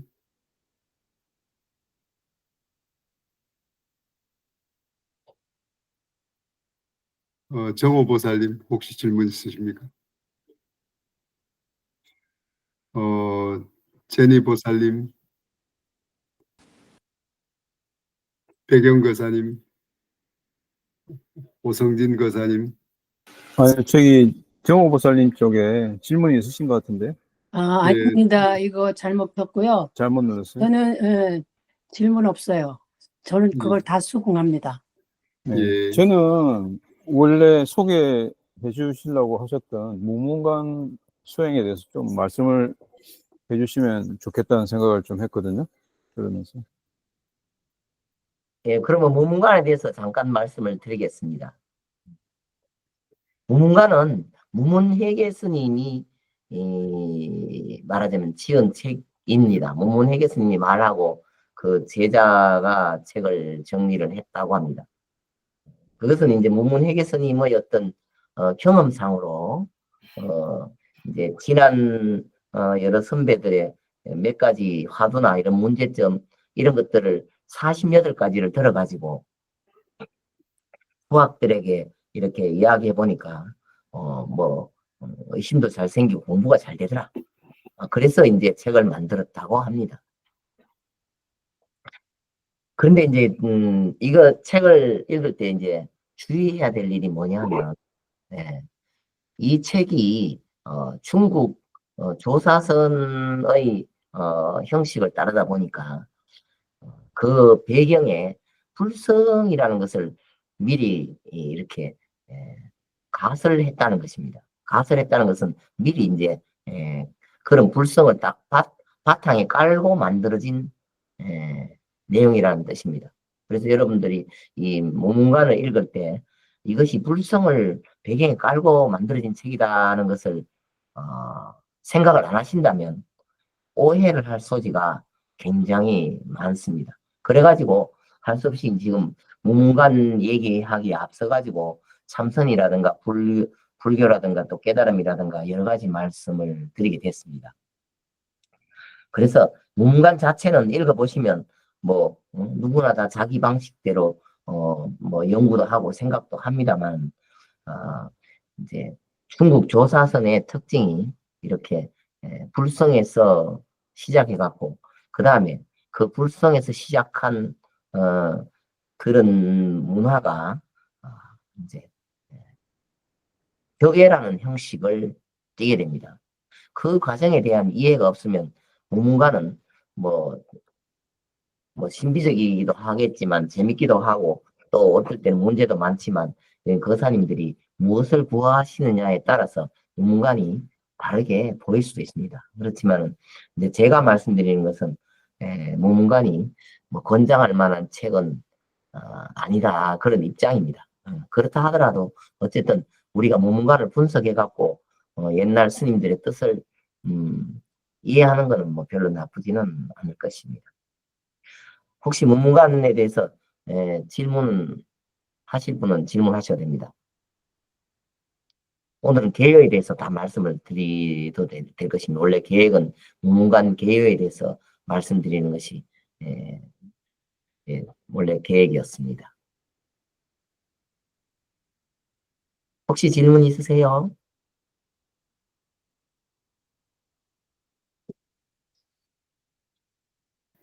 네, 김 의사님. 혹시 잠깐만요. 다른 분 질문 있으신 분 있으면 먼저 말씀하십시오.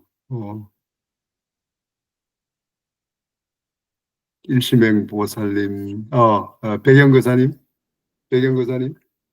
예. 제가 지금 집에서 꾸준히 거기 참선을 열심히 하고 있거든요. 근데 매일 하루에 아침에 1시간, 저녁에 1시간, 저녁에 1시간 한지 한 3년 돼 가는데, 그럼으로써 지금 사상제부터 다 이해하겠고, 내 자아가 없다는 무아 자체도 이해하겠고, 그리고 모든 게 변한다는 걸 이해하는데, 어쩔 때는 이게 내가 진짜 스님처럼 된 것 같기도 하고, 근데 이게 언제까지 이렇게 계속 해야 될지, 어떻게 이 길을 갖다 언제까지 나가야 될지, 이게 좀 궁금한데, 스님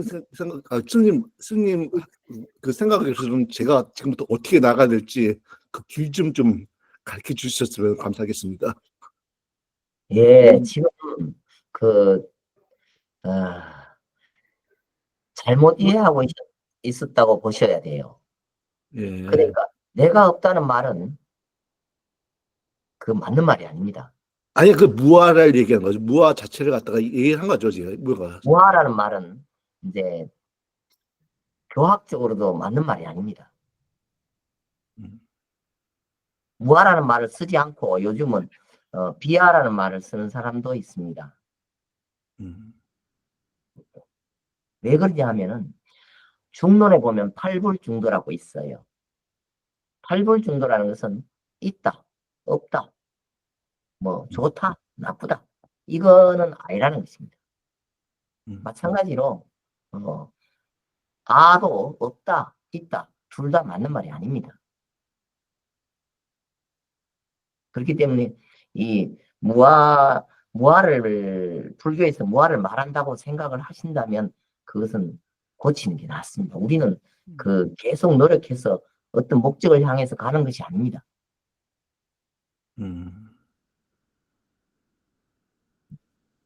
왜냐하면은 이게 어떤 기운을 쌓아서 단계에 이르는 게 아니고요.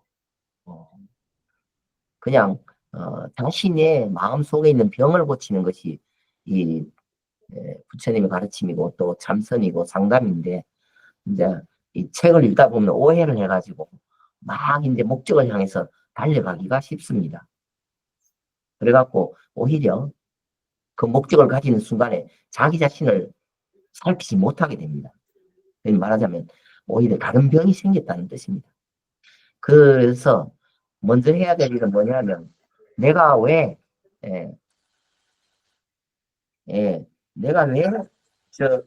이런 참선을 하고 싶어 하는지 그것을 먼저 연구할 필요가 있습니다. 그 무슨 뜻인지 아시겠죠? 그냥 제가 길을 꾸준히 가고 있는데, 그러니까 제가 행복하기 위해서 길을 꾸준히 가고 있는데, 그걸 갖다가 부처님이 길을 가고 있는데, 거기서 또 어떻게 더 가야 될지 법도 알겠고 다 이해는 하겠는데 어떻게 더 가야 될지 모르겠으니까. 그러니까 그 부처님 공부는 가는 거를 말하지 않고 가지 말라고 합니다. 그런데 가시는 이유는 뭐냐 하면은 그 행복이라는 것이 무엇인지 불분명하기 때문에 그렇습니다. 지금이 행복한 사람은 아무 데나 안 갑니다. 근데 지금 불편하면 어디로 가야 됩니다. 그래서 가려고 하지 마시고 지금 불편한 것이 뭔지 연구하셔야 됩니다.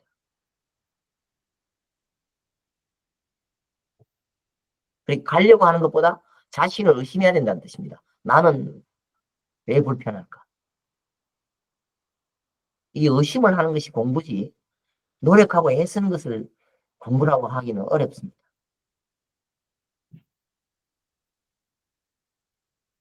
우리 교사님은 뭐가 불편하다고 말씀하실 수 있으세요? 그냥 자체가 고니까요. 그 자체가 고를 갖다가 가는 길이니까, 사성제를 갖다 가는 길이기 때문에 고기 때문에 모든 삶 자체가 고하니까, 삶 자체가 고이니까 그 자체를 갖다가 벗어나가기 위해서 제가 부처님 길을 가는 거고요. 첫째, 그 길을 가기 때문에 계속 가는 길을 갖다 가는 거고. 그건 오해입니다. 오해. 부처님 법에서 고통을 벗어나라라는 것이 아니라 고통을 연구한다는 것이지, 고통이란 무엇인가라고 말할 수 있어야 되는 것입니다. 그것을 고통이니까 딱 고정시켜 놓고 벗어나야 되겠다. 이것은 그걸 갖다가 느낌, 감정을 다 알아차리고서 그게 다 가는 길이기 때문에 그 느낌이랑 감정을 다 내려놓고 가는 길이기 때문에 그 길을 가는 건데, 그 길 자체가 어차피 부처님 길을 갖다가 가는 거고 부처님 법을 갖다가 깨우치러 가는 길이기 때문에 가는 길인데, 그 가는 길 자체를 갖다가 물어보는 거죠. 제가 어떻게 가야 될지 모르니까. 그러니까 여기 문문관에서는 길은 없다라고 써놨습니다. 길은 길이 아니다 하는 게 문문관에서 문이 아니다라는 뜻입니다. 그런 문은 없습니다. 그러니까 교사님께서 그걸 나는 그래도 길을 찾고 싶다라고 말씀하시면 그 길을 버리셔야 길을 찾을 수 있습니다. 가는 걸 포기하라는 것입니다. 그렇죠. 그렇게 한번 노력해 보겠습니다. 그래도 대화를 통해서 다시 한 번 더 생각을 해보셔야 됩니다. 무조건 안 하는 걸 말하는 건 아닙니다. 안 하는 건 아니죠. 당연히. 근데 어차피 가는 길은 가는 길이기 때문에. 근데 지금 꾸준히 해왔는데 여기서 더 어떻게 가야 될지 몰라가지고 스님께 물어보는 거고요. 그러니까 제일 빠른 길은요, 막히는 길입니다. 막히면은 바로 갈 수 있습니다. 근데 열린 길은 많이 막혀봤어요. 그러지 않아도 제가. 그래도 안 됩니다. 많이 막힌 것 갖고는 안 되고 아예 갈 데가 없어버려야 됩니다. 뭐 찔끔찔끔 막히는 거는 하나만 합니다. 근데 거의 죽음까지 갈 정도로 막혀봤거든요, 거의. 죽어도 안 됩니다. 그거는 막히는 거는 죽는다고 해서 되는 게 아니에요. 내가 생각 속에서 갈 길이 있는 사람은 계속 갑니다. 가지 마시고 내가 왜 가는지 원인을 더 생각해 보셔야 됩니다. 그거는 절대 갈 길이 아닙니다. 갈 길처럼 보이는 것 뿐이에요. 거사님께서 애쓰시는 거는 뭐 우리가 다 알지만 그래도 이거는 갈 수 있는 길이 아닙니다. 원래 이제 문간의 내용은 가는 걸 말하는 게 아니고요. 이거 갈 데가 없다, 갈 수가 없다는 걸 설명하는 책입니다. 옛날 사람 말로 해도 그렇습니다. 네. 왜 갈 수 없는지 아세요?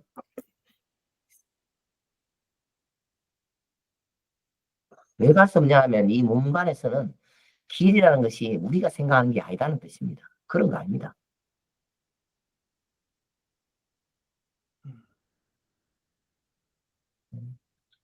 그래서 이제 이 문간을 강의를 하기도 하지요. 그러니까 자꾸 이제 가지 말라고 하니까 막막하니까 이 참선이 골치 아프고 힘들다고 생각하시는데 그게 아니고 생각을 돌이켜봤어. 자기의 생각이 드러나면 그거 어디로 안 가도 거기 다 해답이 자기한테 있습니다. 그래서 내가 왜 이럴까라고 연구하는 게 제일 빠릅니다. 그래도 혹시라도 답답하시면 그 책 속에 뭐 이런 문제 저런 문제를 생각해 보셔도 뭐 별로 나쁘지는 않습니다만 어쨌든 우리가 목표를 향해서 쫓아가는 건 아니라는 뜻입니다. 알겠습니다. 네, 다음에 또 질문해 주세요. 일시명 보살님 질문하십시오. 네, 스님, 저는 마이크 안 켜고 하겠습니다. 네. 제가 좀 마이크 체질이 아니라서 말씀을 잘 있는 대로. 스님, 저는 좀 몸이 아프거든요. 근데 사실 솔직히 여태까지 절에 20 몇 년을 다닌다 그러면서 따라다니면서 뭐 기도도 하고 이렇게 따라한 것 같아요. 따라하다 보니까 나름 또 이게 습관이 된 것도 있고 한데 최근 들어 제가 몸이 아프다 보니까 누가 그러더라고요. 간절하게 기도를 하면 가패를 받는다, 낫는다 그러는데 제가 그 간절이라는 말은 알겠는데 어디까지가 간절인지를 모르겠어요. 그 간절한 마음이 어떤 마음이 간절한 건지 아직 이렇게 하면서도 제가 뼛속깊이 막 정말 뭐 이렇게 그렇게 그 와닿지가 않아서 제가 이거 지금 여태까지 기도하고 절에 다닌 게 제대로 다니고 있었나 하는 어떤 회의심도 오고 최근에 그래서 조금 저 자신을 좀 그 신앙적으로 신앙이랄까요? 믿음적으로 조금 이렇게 의심하는 그게 조금 생겼더라고요. 그게요. 간절하다는 건 사람마다 다 다릅니다. 그런데 간절해서 이루어질 수 있는 거는 이제 사소한 거는 이루어지기 쉽지만 그렇게 큰 병은 또 간절한 것만 갖고 안 되고 원인을 좀 생각해 보셔야 되는데요. 마치 우리가 라디오가 고장났을 때 불에 넣기도 하고 물에 넣기도 하고 망치로 때리도 보면 어떻게 났을 수도 있어요. 그렇지만은 어디가 고장난지 찾아가지고 부속을 갈아야 확실하게 나을 수 있습니다. 그러니까 계속 아플 때는 원인이 있을 것입니다. 원인을 찾으셔야 됩니다. 원인이 심리적인 면에나 뭐 생활 속의 방식이나 어떤 점에서 자신이 스트레스 받는 면이 반드시 있을 것입니다. 그래서 그 스트레스를 찾아가지고 그것을 해결하는 방법을 찾는 것이 훨씬 더 나을 것 같습니다. 네. 분명히 그런 원인이 있죠. 예, 돌이켜보면 있는 것 같아요. 그동안에 제 자신에 대해서 조금 이렇게 뭐랄까 갑자기 말이 안 나오네요. 좀 제 자신을 좀 돌보지 않았다고 그럴까? 그런 거를 이제 조금씩 느끼면서 계속 이렇게 기도를 하고 있거든요. 근데 예. 예, 말씀하세요, 스님. 아니, 그런데 그렇게 자신의 마음속에 스트레스를 일으키는 걸 해결하지 않으면은 마치 밑에는 불을 떼고 위에는 찬물을 아무리 부어도 잠깐 좀 개운해져도 좀 있으면 또 막 볼볼 끓을 것입니다. 그래서 원인을 해결하는 쪽으로 그래 이쪽도 증상도 좀 완화시키고 원인도 해결하도록 그렇게 하신 게 아마 필요할 것 같습니다. 근데 왜 그 제가 해온 그 기도라든가 믿음에 대해서 회의가 오는 거는 왜 그럴까요? 그것은 이제 사실은 논리가 없기 때문입니다. 그리고 회의라는 것은 그냥 회의만 하지 말고 완전히 의심을 해봐야 됩니다. 정말 그런 걸 믿어도 되는지, 믿을 만한 것인지, 그리고 혼자만 생각하지 마시고 도반들과 대화를 하면서 이거 믿어도 되는 거야 이렇게 따져봐야 됩니다. 논리가 없으면은 스스로 고통스러울 수 있습니다.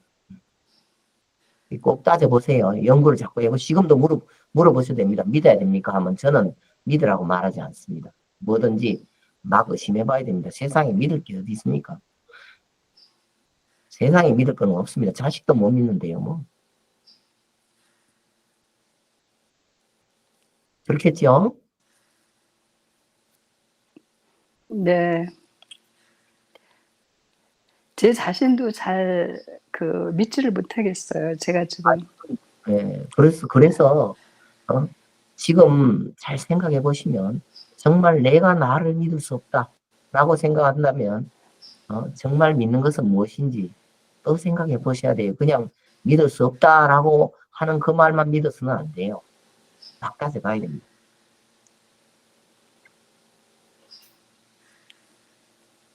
그래서 혼자만 생각하지 마시고 대화를 해보셔야 됩니다. 그래야 나만 안 믿는 것인지 다른 사람도 안 믿는 것인지 말씀하세요. 교수님 지금 이 시점에서 제가 만약 물론 뭐 대화도 해보고 책도 보고 하겠지만 어떻게 기도를 하고 수행을 해야지 좀 뭐랄까 제 마음이 좀 가라앉을까요? 그게 이제 제가 이제 비유를 들 때가 있는데 예를 들어서 어떤 분이 3m 되는 긴 짝대기를 들고 길가를 가보면요. 지나가는 사람한테 다 부딪혀요. 그 힘들어 죽겠다 그러는데 그 짝대기만 내버리고 나면 세상 편하거든요. 그런데 스스로가 그런 짝대기를 가지고 있다고 생각해 본 적이 없는 사람이 많아요. 과연 내가 하는 말과 표정과 말투와 이런 것이 다른 사람을 괴롭히는지 아니면 나를 괴롭히는지 이런 것을 생각해 봐야 되는데 우리는 내가 이 자리에서 밥 먹고 산다는 것 자체가 다른 사람한테 피해를 준다는 걸 잘 몰라요. 내가 있으니까 그만치 남들한테 더 이렇게 도움이 되고 이득이 돼야 되는데 그게 아니고 나도 모르게 나라는 기준이 남을 괴롭힐 때가 많습니다. 그래서 어쨌든 자신을 고치면 해결되지 않는 문제는 세상에 없다라는 것이 이제 우리 부처님 법이라고 해도 과언이 아닙니다. 아무리 어려운 것이라도 내가 먼저 그래서 기도는 어떻게 하냐 하면 부처님한테 내가 무엇을 구하는 기도가 아니라 부처님 앞에서 내가 무엇을 포기할 것인가 그게 정말 기도라 해도 과언이 아닙니다. 뭐든지 그냥 부처님 앞에 다 내삘푼다 이리 생각하면 기도하기 쉬워요. 근데 목적을 향해서 막 쫓아가면 아무리 해도 끝이 없는 것처럼 느껴집니다. 끝없는 길은 안 가는 게 나아요. 네, 알겠습니다, 스님. 감사합니다. 예. 또 문간에서 또 질문하신 분. 보라보살님. 보라보살님. 네, 스님. 저에게도 시간이 음. 조금 있나요? 예, 말씀하세요. 네, 스님 제가 질문이 있는데요. 이제 불교 공부도 공부잖아요, 그렇죠? 근데 그 예를 들면 그냥 예를 들어서 뭐 고시 공부나 무슨 중요한 시험이라고 치면은 할 거 다 하고는 못 하잖아요. 내가 할 거 다 하고는 그쵸? 포기할 거 포기하고 이렇게 시간을 많이 써서 이렇게 해야 되는데 제가 그거를 불교 공부에다가 이렇게 대입을 해보면 그러니까 그 일상 뭐지 그 제가 신도로서 정말 불교 공부를 열심히 이렇게 하고 싶은데 정말 어느 정도까지 내가 할 걸 안 하고 포기할 걸 포기하고 해야 되는지 그 부분이 항상 저는 너무 궁금합니다. 그러니까 예를 들어서 만약에 내가 정말 그 가정이나 뭐 다른 게 없고 정말 수행을 하는 사람이라면 내 전부를 다 해서 할 수 있는데 지금 그런 게 아니기 때문에 이거를 그렇다면 나는 그 많은 시간을 그 투자를 할 수가 없으니까 나는 열등한 것인가 아니면 내가 이거를 하려면 그 정말 포기를 하는 부분이 있어야만 하는 것인가 뭐 할 거 다 하고 시험 붙기를 바라는 건 내가 너무 날로 먹으려고 하는 그런 마음가짐인가 그런 거가 너무 궁금합니다. 예, 부처님 법은 세상의 그하고 약간 다릅니다. 이제 세상 사람은 말하자면 세상에 공짜가 어딨냐 이렇게 네네네. 그쵸. 생각하는 것이 네. 세상 법이라고 할 수 있지만 부처님 법은 오히려 말하자면 내가 자식을 위한다. 그러면 자식을 더 위하려고 생각하는 것이 부처님 공부입니다. 돈을 벌려면 더 잘 벌어야 되겠다라고 생각하면 그게 부처님 법을 공부하는데 필요한 것입니다. 그러니까 부처님 공부는 내가 알고 싶으면 더 많이 알고 싶다. 그걸 부처님 공부라고 할 수 있어요. 그런데 잘 안 되는 것은 뭐냐 하면 내가 자식을 사랑하는데 잘 안 되는 것은 내가 생각을 잘못하고 엄마의 입장을 강조하기 때문에 자식을 사랑하기 어렵습니다. 그런 것처럼 자신을 변화시키는 방법으로서 세상에 어떤 일이라도 내가 원하는 것을 한다면은 거기는 다 부처님 공부가 있습니다. 그거는 뭐 다른 걸 포기하고 하는 게 아닙니다. 오히려 세상을 더 열심히 살고 싶은 사람이 부처님 공부하기가 쉽습니다. 네, 감사합니다. 네, 감사합니다. 네, 저는 항상 그렇게 생각을 했거든요. 내가 이렇게 시간을 이렇게 많이 내지 못하는데 그러니까 정말 붙을 수 있나 그런 거 있잖아요. 몇 년을 1년에서 될 거를 내가 뭐 몇 년을 해야 되나 이렇게 해서 되겠나 뭐 그런 생각이 항상 있거든요. 네. 그래서 여쭤본 거예요. 네. 차이예요. 그러니까 남편을 사랑한다 하면 내 것을 가지고 남편을 사랑하는 것은 문제가 생길 수 있지만 남편을 너무너무 사랑한다면 내 것을 그냥 왕창 버리고 그게 부처님 공부인데요. 뭐. 자식을 사랑하는 건 마찬가지입니다. 자식을 위해서 나는 내가 하고 싶은 거 하면서 자식을 사랑한다. 이런 거 하고 나는 내 거 다 싹 내버리고 정말 자식에게 올인한다. 그게 그게 그건 뭐였습니까? 네, 잘 알겠습니다. 네, 감사합니다. 네. 김원경 보살님.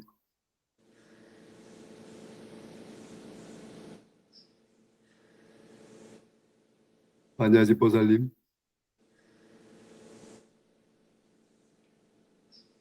백인경 반야지 질문 보살님. 없습니다. 질문 없습니까? 예. 서린 거사님.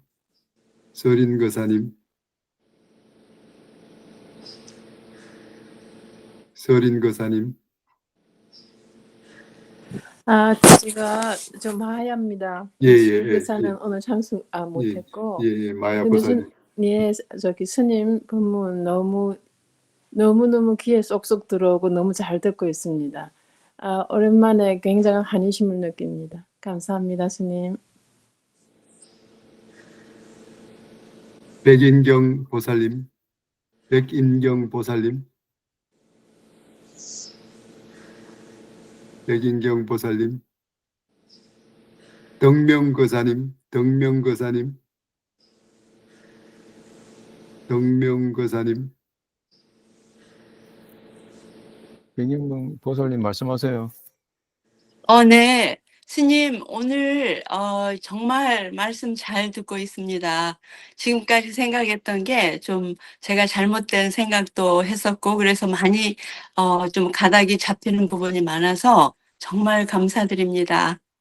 예, 그리고 오늘 질문은 제가 듣는 걸로 여러분이 말씀해 주시는 가운데 제가 거기에서 많이 도움이 됩니다. 그래서 많은 질문들을 해 주셔서 너무 감사하고요. 스님의 말씀 정말 감사합니다. 잘 듣고 있습니다. 네. 예, 예, 감사합니다. 다로거사님, 다로거사님, 네, 저도 잘 듣고 있고요. 예, 특별한 질문 없습니다. 예. 그 다음에 제한거사님은 하셨죠? 성욱거사님, 제니보살님. 네. 오케이, 잠깐만요. 오케이.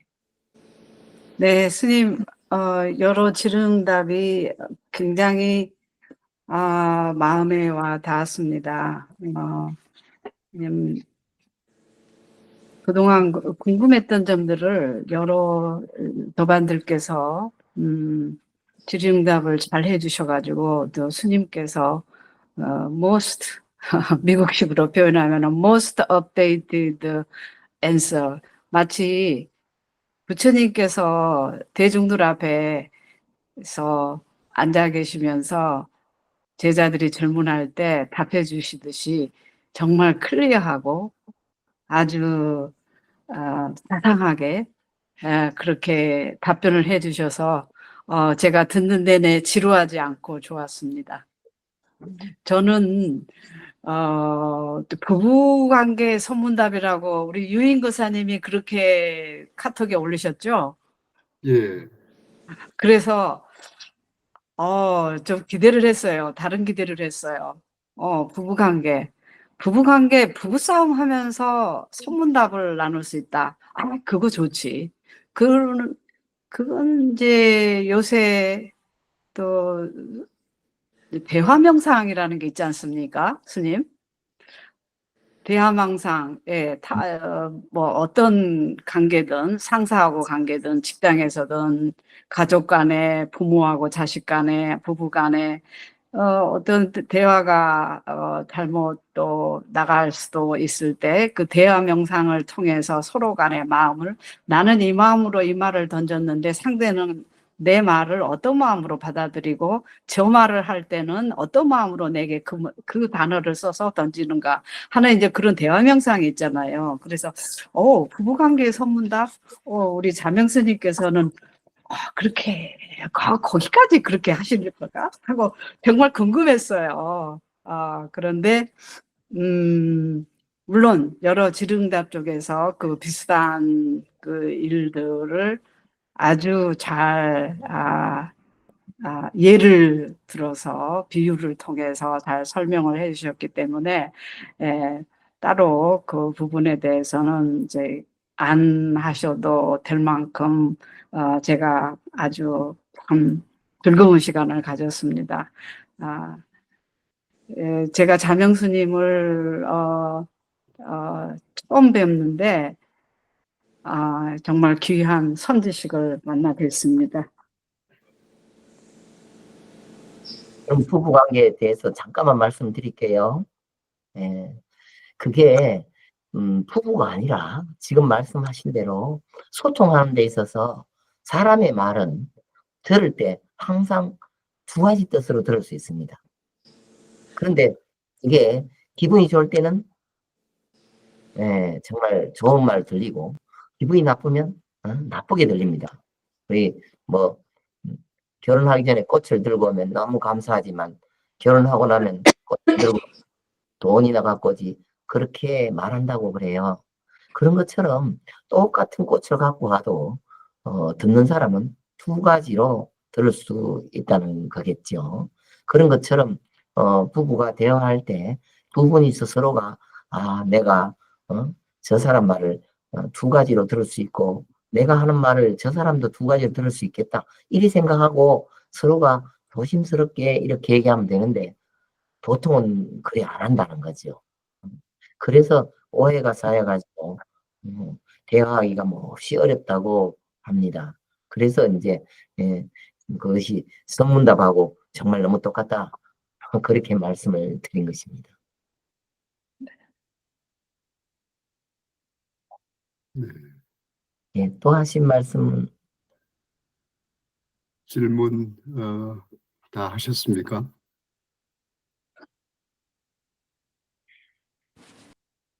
제가 마지막으로요. 스님 자주 오실 수 있으세요? 없죠. 바빠가지고 한 달에 한 번쯤이라도 올 수 없어요? 예, 지금은 지금 바로 이번 주일에도 수련대학 할 계획이거든요. 그래서 사실은 바빠서 일반 전화도 잘 못 받고요. 그냥 여기에서 이제 이렇게 줌으로도 하지만 우리 법회 자체도 이렇게 그룹으로 한 6명, 10명 요 사이로 해서 계속 이렇게 토론을 하고 그 다음에 평일은 이제 새벽에 그렇게 기도를 하는 그런 수행을 합니다. 그래서 사실은 보살님하고도 오랜 인연이 있지만 대화할 시간이 없어서 미안해서 그냥 전화는 다 못 받습니다. 그래서 정말 미안합니다. 지금 괜찮아요. 건강은 좋으세요? 예, 그냥 사는 데는 어려움이 없습니다. 이거 사적인 질문인데 통화가 안 돼서 그래요. 묘정성 보살님도 안녕하세요? 여정성 보살님은 저보다 더 바쁘세요. 그래서 그래요? 말씀을 드리기가 미안해서 그렇습니다. 예. 그리고 괜찮습니다. 집도 하나 더 짓고 한번 있어가지고 전화 받아줬으면 좋겠다고 전해주세요. 예, 제가 말씀드릴게요. 예. 기도는 어떤 기도에 대해서 잠깐 말씀해 주시겠습니까? 예, 기도하는 데 있어서 대부분 오해를 하기를 이제 내가 바라는 바를 부처님한테 이제 기도한다라고 생각하기가 쉽습니다. 그건 틀린 말은 아닙니다. 그런데 이제 어떤 사람은 바라지 말아라고 말하기도 하지만 그거는 아니고 바라기는 바라는데 발언문을 읽을 때까지만 바란다는 거죠. 그러니까 우리가 학교 가서 공부할 때도 학교 가는 거는 가는 거고 학교 딱 들어가면 가는 건 생각하지 말고 공부하는 데 집중을 해야 되는 것처럼 소원이 있으면은 처음에 발언문을 읽을 때 저한테 이런 소원이 있습니다 라고 하고 기도 끝나고 난 다음에 이렇게 소원이 이루어졌으면 좋겠습니다 라고 하는 건 좋지만 그 중간에 기도하는 과정에서는 어떤 생각이라도 다 연불로 밀어내는 것이 좋습니다. 부처님을 부르면서 한 생각이라도 그런 것이 끌려가면은 연불려고 하기 어렵습니다. 그래서 어떤 생각이라도 다 쳐내고 나면 정말 스스로가 참 병도 고칠 수 있고 이루어지지 않는 소원이 없을 정도. 그래서 기도는 그런 방식으로 하는 것이 제일 안전하고 다른 병도 없다고 말할 수 있습니다. 예, 감사합니다. 그러면 기도 중간에는 온만이 반매음이라든가 관세음 보살이라든가 이런 정건 기도를 하시는 건가요? 예. 기도 중간에는 정건을 하고 집중으로 하는 것이 다른 생각을 밀어내는 데 도움이 됩니다. 그러니까 화두 드는 거나 같구만. 근데 화두는 그런 식으로 들면 안 됩니다. 화두는 만약 그런 식으로 들면 세상에 살기가 좀 어렵습니다. 화두는 어떻게 드는 겁니까? 화두는 든다기보다 정말 자신을 의심해 봐야 됩니다. 내가 왜 그럴까? 예를 들어서 돈을 잘 벌려면 돈을 못 버는 이유가 뭘까? 그러면 연구를 한다든가. 이 화두는 계속 연구하는 과정에서 이 논리적으로 풀리지 않고 걸리면은 화두가 되고 걸리지 않으면 화두가 안 됩니다. 그렇다고 해서 추상적으로 어떤 뭐 풀리지 않는 문제를 처음부터 답도 안 되는 걸 들고 있다. 그거는 화두라고 하기 어렵습니다. 정말 옛날 말로 화두라면은 1대1이면 해결이 된다고 봐야 됩니다. 왜냐하면 의심이니까. 의심은 가서 깨져야 됩니다. 그런데 그냥 화두 비슷한 것을 들고 있으면 그게 생각보다 세상 사는데 장애가 될 수 있습니다. 그래서 화두의 특징은 의심에 있다 이렇게 생각하셔야지, 화두의 특징을 계속 이렇게 노력하고 애쓰는 데 있다고 생각하시면 그거는 오히려 살아가는데 장애가 될까 봐서 걱정이 돼서 말씀을 드리는 겁니다. 네. 감사합니다. 예, 그러면 또 질문 있으세요? 너무 오래 얘기했죠? 예, 선생님 바쁘신데, 예. 자, let chance. 우리 질문 많으신 김 교사님 다 하셨죠? 아까 제가 막았는데, 예. 다른 분들을 위해서. 기회를 주면 하고 기회를 없으면 못 하고 그러는 거죠. 예, 그럼 마지막으로 우리 김태미 교사님이 대미를 장식하시고 끝내도록 하겠습니다. 그리고 이제 선임 나중에 또 한번 모시는 건 제가 한번 또 간청을 드려보겠습니다. 제가 간청하면 우리 선임 또 오실 겁니다. 예, 김 교사님 말씀하십시오. 뭐 이제 그 깨달음의 뭐 의의라고 해야 될까요? 그런 걸 이제 생각을 해보고 싶은 건데요. 그러니까 뭐 아직 그 깨달음을 어떻게 이제 증득하는지도 그 감은 안 잡히는데, 이제 혹시 이제 깨달은 분이 있어서 그 깨달은 분이 이제 갖는 어떤 뭐 사회적인 세계적인 의의가 이제 뭐 부처님 같은 경우는 뭐 한 2000년 그 이제 그 이름이 있으니까 됐다고 치지만, 다른 어떤 깨달은 분이 있어서 세상에 도움이 되는지, 그냥 단지 그냥 자기 그 마음만 편하게 돼서 뭐 괴로움이 없어지는, 그러니까 개인적인 행복으로만 충분한 건지, 뭐 말하자면 깨달아서 뭐 어리석은 중생들을 위해서 뭐 이제 좀 의미 있는 일을 할 수 있으면 좋겠는데, 뭐 어리석은 중생들이 뭐 쉽게 따라하기 쉽지는 않은 그런 어떤 그 방편들을 이제 제시하는 경우는 뭐 본질적으로 큰 의미가 없지 않습니까?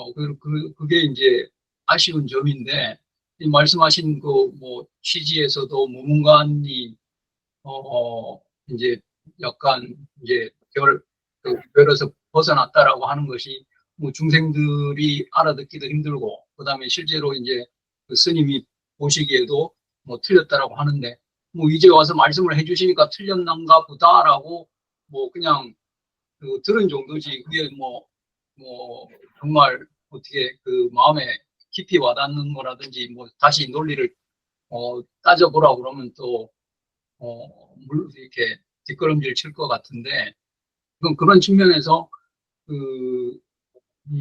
뭐 서두에 누가 말씀을 했습니다만은, 부처님이 말씀하실 때는 뭐 특별히 그 말도 어렵지 않았고, 뭐 이렇게 그 중국을 통해서 온 뭐 한자어를 쓰는 것도 아니고, 그 당대에 당시에 있는 사람들한테 바로바로 전달해 줬을 텐데, 이제 만약에 우리나라에서 그렇게 비슷하게 깨달은 분이 있으면 우리나라 말로 그냥 편하게 그 따라온 복잡하고 어려운 말 안 쓰고 쉽게 전달해 주거나 쉽게 깨닫게 해주면 좋은데, 뭐 다른 분들은 듣기에 깨달음이 없지 않아 있는 것 같기도 한데 저만 깨닫지 못해가지고 지금 뒷걸음질 치는 것 같아서, 뭐 그런 이제 아쉬움을 전하면서, 깨달은 분이 그 뭐 어떤 대단한 일을 이제 세계적으로 할 수 있는지, 그 다음에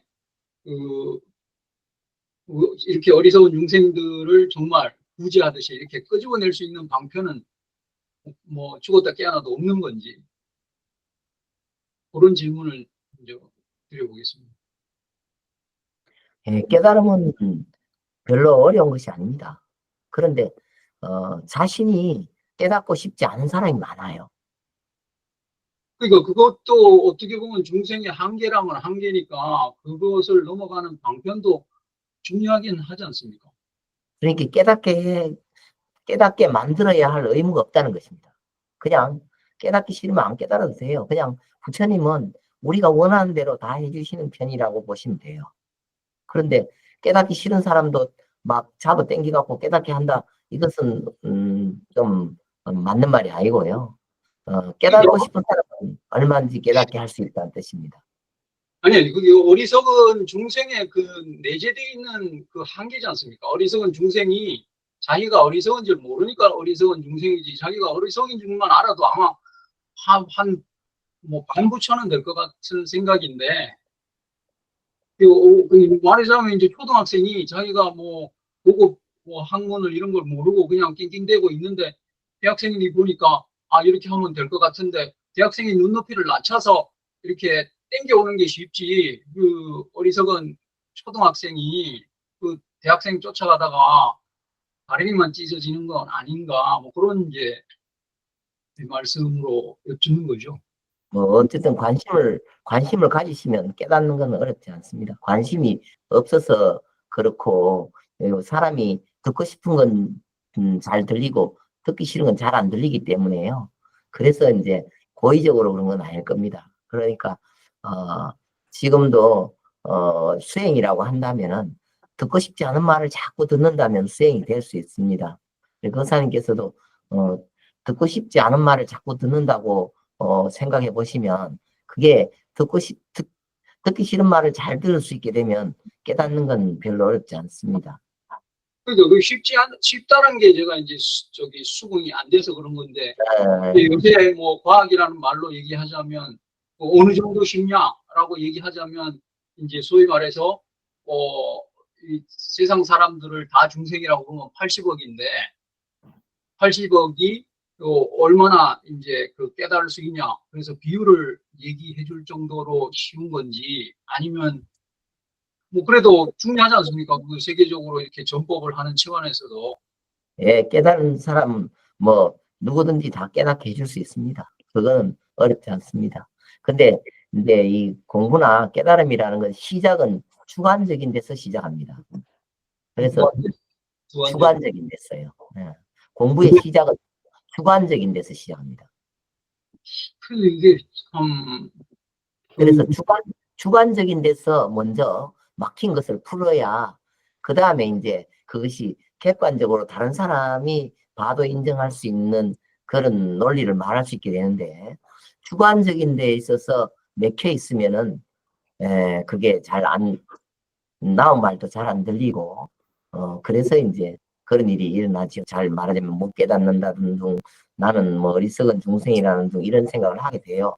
그래서 뭐 세상에 뭐 어려운 일이 있겠습니까? 이야기 많이 하고 대화 많이 하면은 그 뭐 별로 어렵지 않고, 그리고 나온 말이 잘 안 들리면 뭐 어렵고 그렇습니다. 거사님께서도 관심이 많으시면 대화만 많이 하면 뭐 깨닫는 거는 뭐 정말 자다가 눈물 흘리는 것보다 쉽습니다.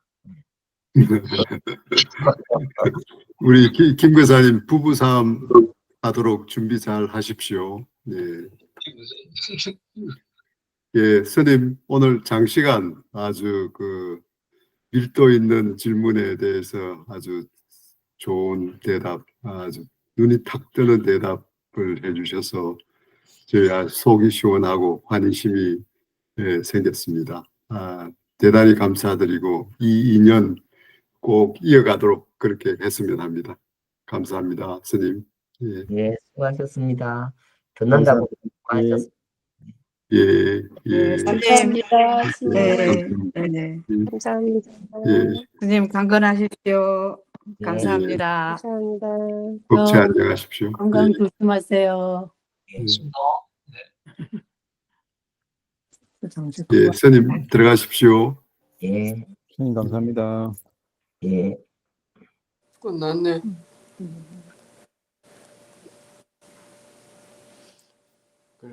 많이 뭐 배운 거 있어요?